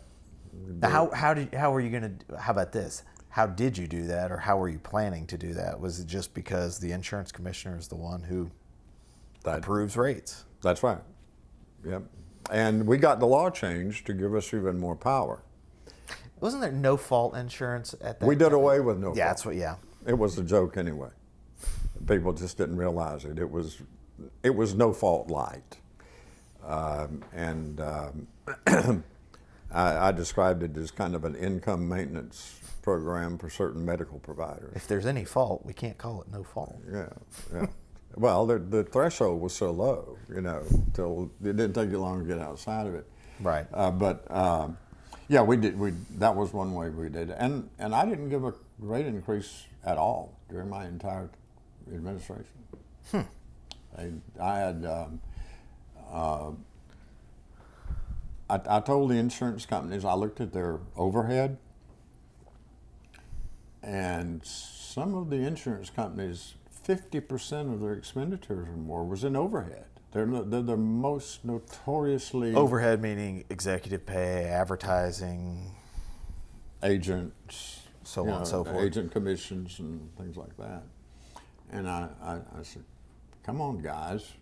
You know, you have a guaranteed market here.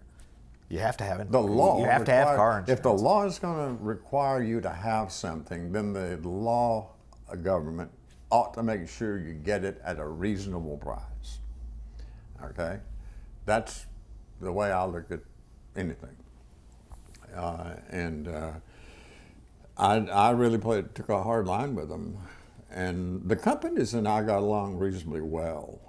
But the agents, well, they were not happy with that. You know, so anyway, that was our promise, and we fulfilled it. And the other promise I made was to get the Insurance Department of Georgia accredited by the NAIC, the National Association of Insurance Commissioners. To do that, I needed flexibility. And flexibility in what exactly? Staffing. I needed.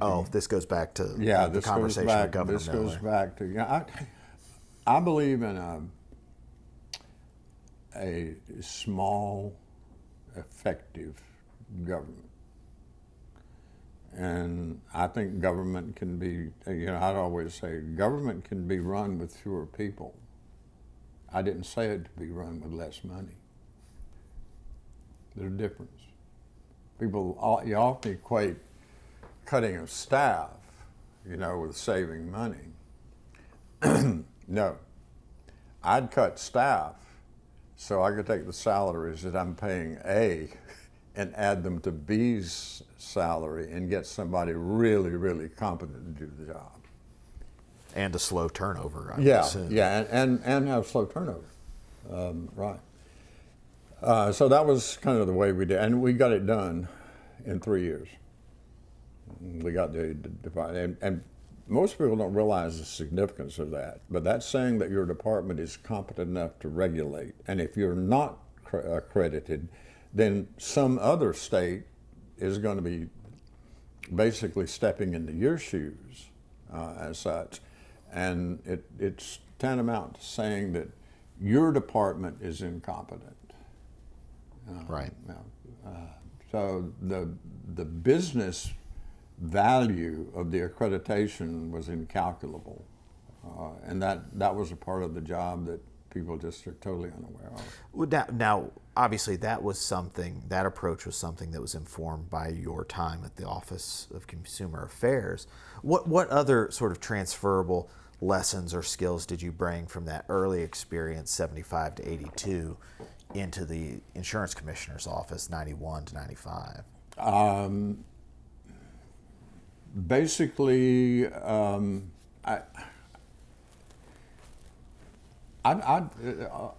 the same skills that I used in one, I used pretty much in the other. Mm-hmm. You know, it takes a while to learn your job.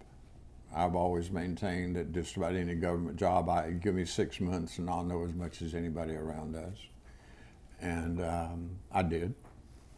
I happen to have a statistics background.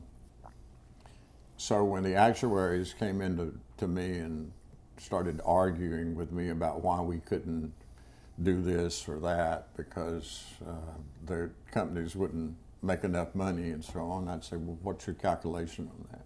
You know, and I understood their language, and I fired them. Yeah, I mean, there were one of the actuaries had been there for a long time, and he comes in one day and said, "You can't do this to the insurance company." I said, "Watch me. What is your mathematical or statistical basis for arguing this?" And I understood what he was saying, and I said, basically, I quoted before you heard it, Attorney General Barr about what I thought it was. And I got actuaries that really had a more pro-consumer bent. Right. Yeah. So 94 rolls around, time for re-election. When did you know 94 was going to be a rough campaign? I knew. Not just for you or. Well, let me tell you. I'll tell you exactly what my thinking is on that. Pete Robinson. Mm-hmm. In, I think it was 1993. Might have been later. Talking to him on another issue and standing on the floor of the state Senate. And he says, "We just passed a law today that you're really going to like. It's going to be good." I said, "Well, what is that?" "We eliminated straight ticket voting."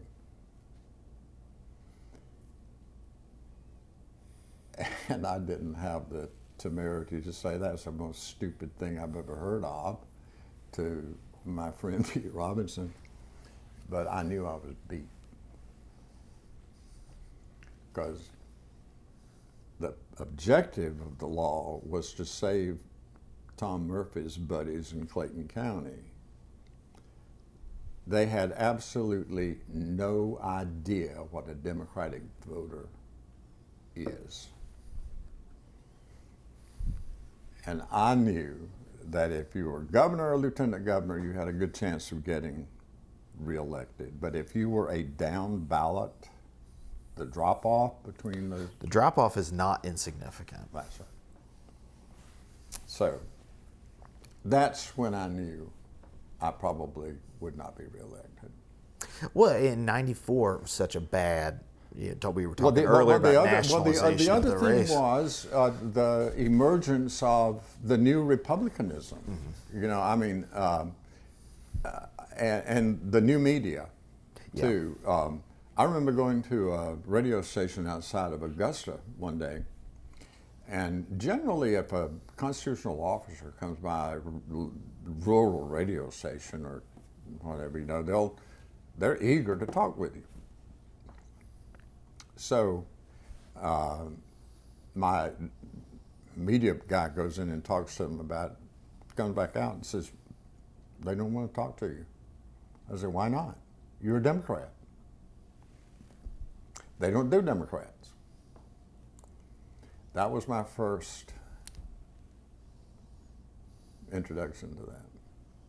Yeah. And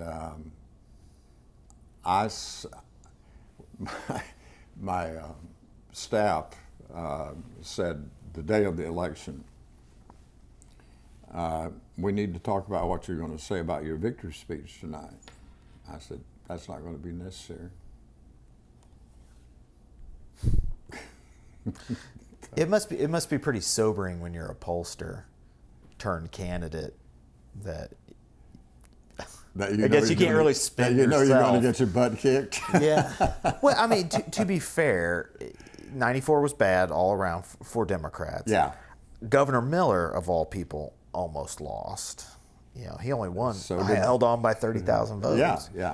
Yeah. So he won barely 51-49. You lost 52-48. The drop off down ballot from that. Yeah. I lost by what, 30-something thousand? Yeah. And obviously, and Oxendine, the Oxendine name in Metro Atlanta had crossover appeal too. I sound like I'm trying to buck you up. I don't think people knew who the hell John Oxendine was. They just knew I was. They knew I was Democrat, and I operate under no illusions. I hope I won because I was a Democrat. Yeah, you ran in 90 lost because I was a Democrat. You were part of the Democratic Murderers Row, Nunn, Miller, Howard, in 1990. Yeah, that's right. Yeah, I'm under no illusions about that. Which is circling back again, the sort of nationalization of or not nationalization. That's part of it, but a ticket is a ticket anymore. You're looking at 2018. Top of the ticket, down, you had a variance of 2% maybe, and that was Gary Black, who I think was the highest vote getter of the Republican winners. There's just not much cross-ticket voting happening out there. Right. Yeah. Which is an obvious difference from Yeah, the Goldwater dream is finally there. the polarization of the electorate. That's right. Yeah. Well, I mean that's a good jumping off point to talk about. How were Democrats in Georgia able to enjoy the level of success they did for so long? The trend was there in 1990, 1992, 1994, and then obviously it culminates with Governor Perdue's victory, upset victory, surprise victory in 2002. Why were Georgia Democrats able to hold on and hold off that Republican surge for so many years? Well, it's hard to dislodge people. I'm a firm believer in the Tversky argument, that losses are more important than gains, and so on. The Democrats worked harder to keep their power than the Republicans did to take it away. The other thing is, I did an article for Election Politics while I was at CWA. I think it was on the Fowler-Mattingly race, in fact. Right. Based on what was your memo called? The Anatomy of Defeat. Yeah, and used it in my dissertation. And I talked about demographics. Basically, I didn't put it this way, but demography is destiny. And the trends that led to Mattingly's race of victory, and the same thing could have been said about his loss, I think, to some extent. The long-range trajectory here is Republicans are going to have a long period of control, just like the Democrats did, except they were smarter than the Democrats at how they put it together. Democrats just don't think. No. they think too much. They overthink things. This in an era of us versus them. Us knows who us is. There are too many thems. And when you have too many thems, meaning, you know, you got this wing of the Democrats, this wing of the Democrats, and a president who still thinks that you can trust Republicans, you know, you're going to have a recipe for chaos. So you're saying we're in a political moment where nuance is either not necessary or perhaps detrimental, that things shouldn't be looked at in nuanced ways. It is just the reality is. The reality is you can't deal with these guys. I'm a Machiavellian enough to believe that you have to fight force with force, and nobody impresses a strong man more so than a stronger man. I think that every time McConnell does something, you have to meet it and one up him. You know, that just kind of that would be my advice to people, to do that. But you know, back to the broader picture here in Georgia. I saw the demographics bringing about the shift for Republican dominance for maybe a 30-year period or so. But then the demographics are going to change. And we're in the throes of that change right now. Right, we're in the flux period that you're talking about. And it means a lot for the state. We have to decide, Georgia has to decide as a state, whether we want to be aligned with Alabama and Mississippi or New York and California. Well, we're now what, the 8th largest, most populous state in the country? Almost 11 million. And we're being run by a Senate, which represents a majority in the Senate, represents only about 30% or so of the people in the country. We can't afford to continue to align ourselves with the Mississippis and the Alabamas and even the Floridas. If they want to continue to suppress people, we can't afford to do that. Were you surprised then? And probably not is the answer, because of demographic trends. The Democratic Party is basically locked out in Georgia post 2010. The last hurrah being 2006 in that midterm, which was a Democratic wave year. Yeah. So basically, from 2011 till 2018, until 2018, it was pretty poor showing by the Democratic Party of Georgia statewide in the General Assembly. Were you surprised at how strong the Democratic comeback was in 2018 and again in 2020? Thinking Stacey Abrams versus Brian Kemp. I can't say I was surprised. I was. It was better than I would have expected. Were you surprised that Joe Biden was able to carry Georgia in 2020? Yeah, I was. I believed it, though. A very timely barb. You know, going back to runoffs, and speaking of runoff elections, the big political news in Georgia were that there were going to be 2 Senate runoff seats that would determine control of the U.S. Senate. And Republicans, historically, since basically Paul Coverdale ousts Weiss Fowler in 1992, Republicans have owned turnout elections. How were Raphael Warnock, Reverend Warnock, and John Ossoff able to defeat these incumbent Republicans in a runoff when runoff electorates Republicans don't generally do well? If I had a good answer to that, you know, I guess I could get rich. But The no, I think the demographics had a lot to do with it, and I think that Trumpism, I think, probably backfired on a lot of people. You know, they overdid it,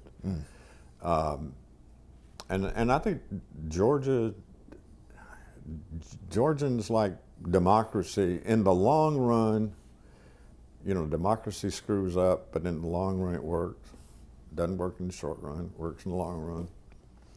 And I think that's to some extent is what we're witnessing here. The fact that, you know, I hate to say that the election of Kemp, re-election or possibilities, or at least the nomination of Kemp was a good thing for the state.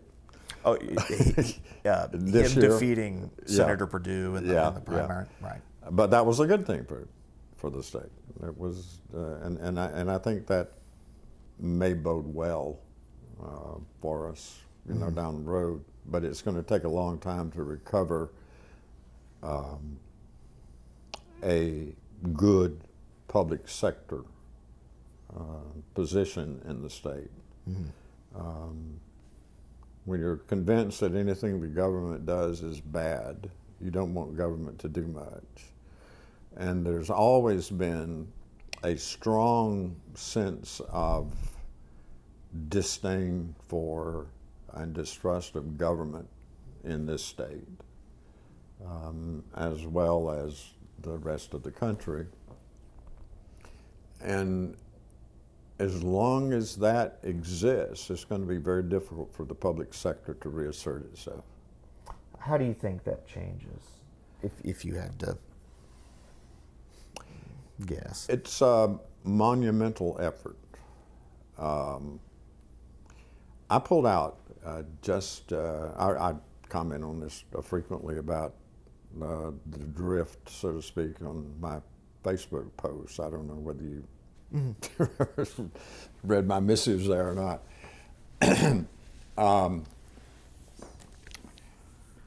I pulled out a textbook that I had training to be a school teacher at Troy State. The title of that book is Educating Citizens for Democracy. It's the old John Dewey influence. John Dewey is one of the most underrated political philosophers, which incidentally I rediscovered after becoming a behavioralist. But he's one of the most underrated political theorists of our last 100 years or so. Learn by doing. You know, democracy is a difficult type of government to run because you're not conditioned for it from birth. The family is a monarchy, okay? The school is an autocracy.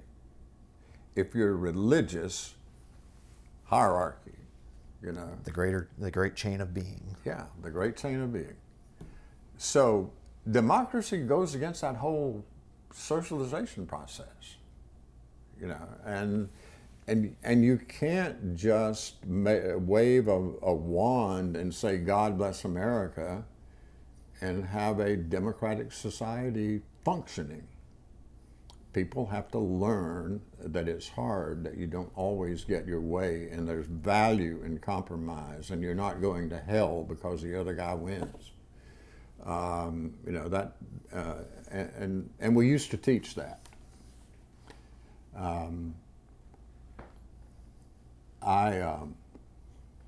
For the first time since I left, I'm trying to remember the first time I taught the introductory course in American politics. First time I taught it was in summer of 1964. I remember that. I don't remember the last time I taught it, but it would have been probably my second year at Georgia State. I taught it for the first time 2 years ago at College of Coastal Georgia. Mm-hmm. They asked if I would come over and cover for them as an adjunct, which is another word for slavery. You know. And I did. Those kids have no idea what democracy is. I mean, these are kids off the farm, kids out of the small towns. Government is something not to be to distrust, and democracy is something somebody else does. It's just very, very, very unsettling. Our socialization process has not counteracted the cynicism that we all, I think, are pretty much subject to. So that has to change, and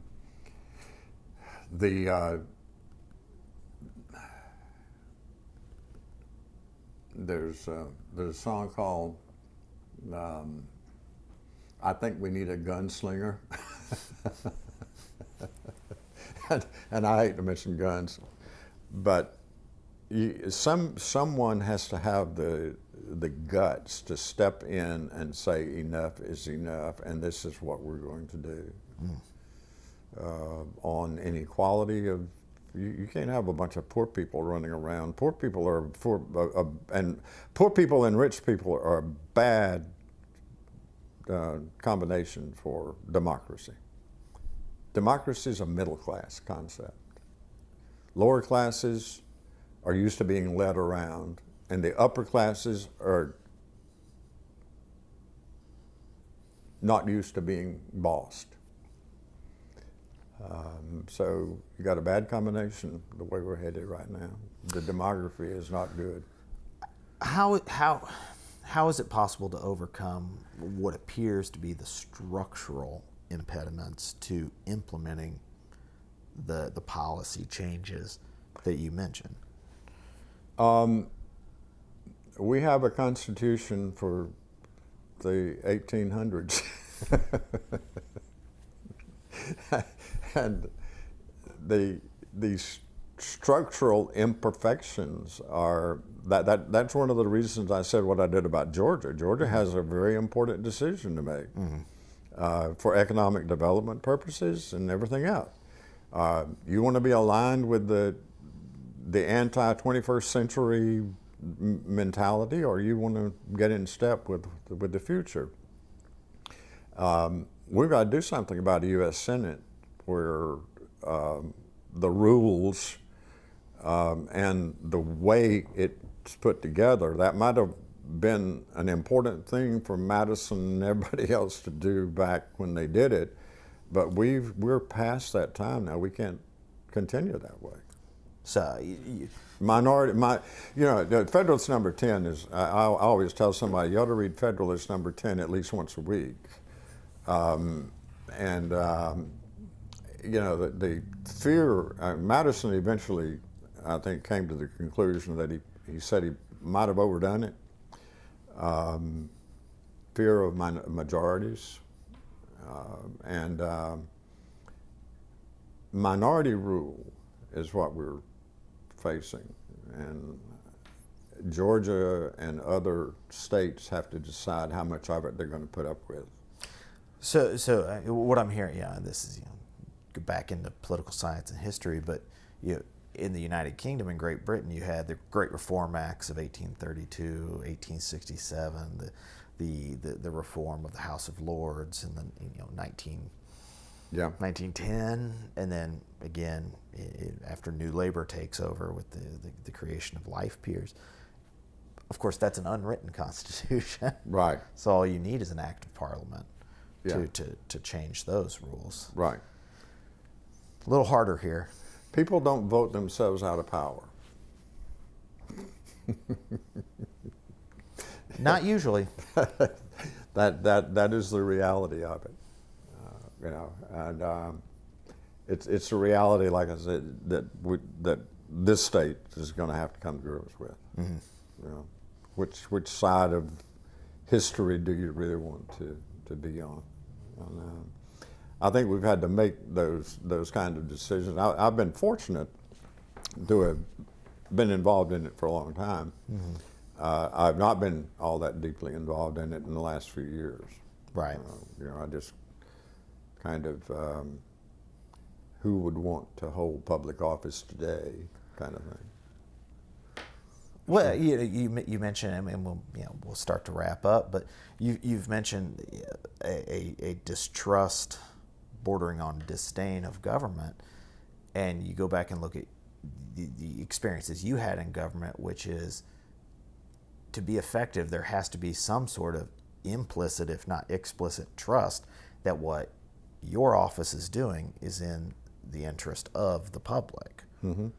Mm-hmm. So can those be reconciled? I suppose we're each is isolated. We can all isolate ourselves from other. There's no overarching message about the public good anymore, because the instrument for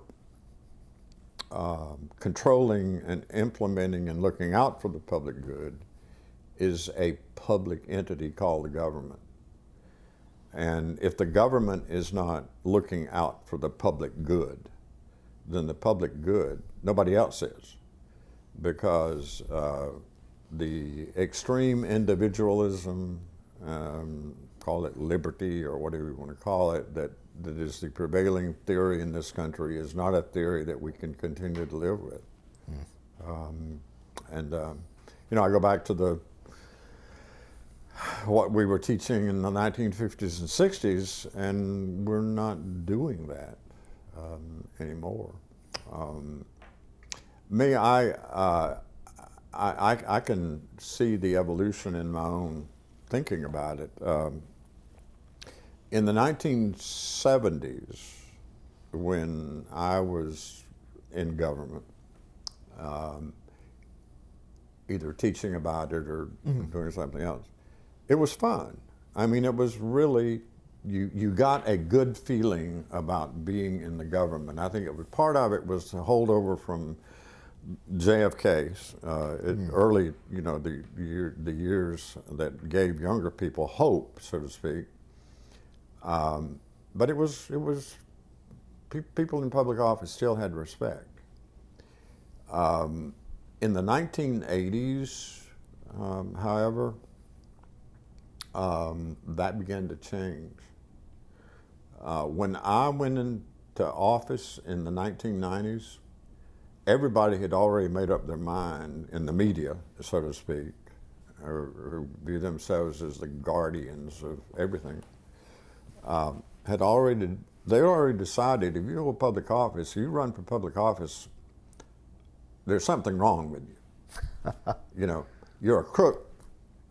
We just haven't proven it yet. Attitude.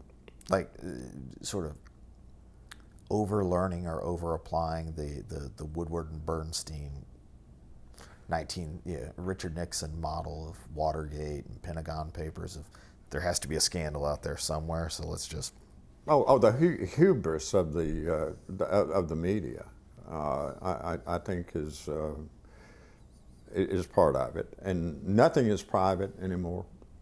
I mean, I don't care who's sleeping with whom, and I don't know what it has to do with the big public policy issues. It was part of our history for a long, long time. And I thought FDR did a pretty good job. Those kinds of... To be fair, the jury's out on Warren Harding. Those kinds of things just don't bother me. But with a 24/7 media, thank you, Ted Turner, type stuff going on now, you got to have something to talk about. And it's like People magazine, of the airways. And I don't even remember the last time I watched an evening news program. I probably know the answer, but you probably don't see much hope in social media and its role it plays. The role of social media, the role that social media plays. Oh, I'm very much a part of social media. Mm-hmm. Yeah, I read the Washington Post and the New York Times. I don't read any other newspapers. I haven't read an Atlanta newspaper since 1994.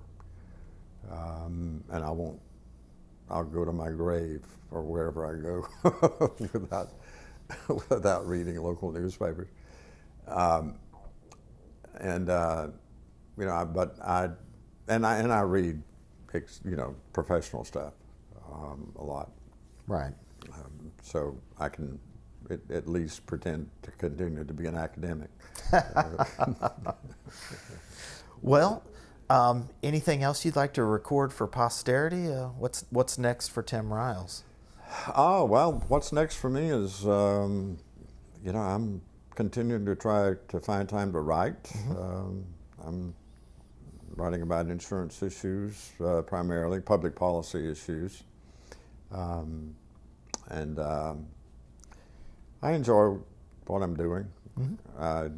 I just want to do less so I can spend more time doing writing on stuff that I want to write about for a long time. But at the at the age of 81, I'm in pretty good health. Mom made it to over 100, so You got a goal to shoot for. I don't know that I want to live that long. But, no, I'm at a good. We're at a good point in our lives. Good deal. Yeah, good. Well, thank you so much on behalf of the Richard B. Russell Library at the University of Georgia for taking the time this morning, and I guess now this afternoon, to talk history and politics, and Georgia politics in particular. Enjoyed it. I hope it's useful. Absolutely. Good. Thank you very much, Thank you. sir.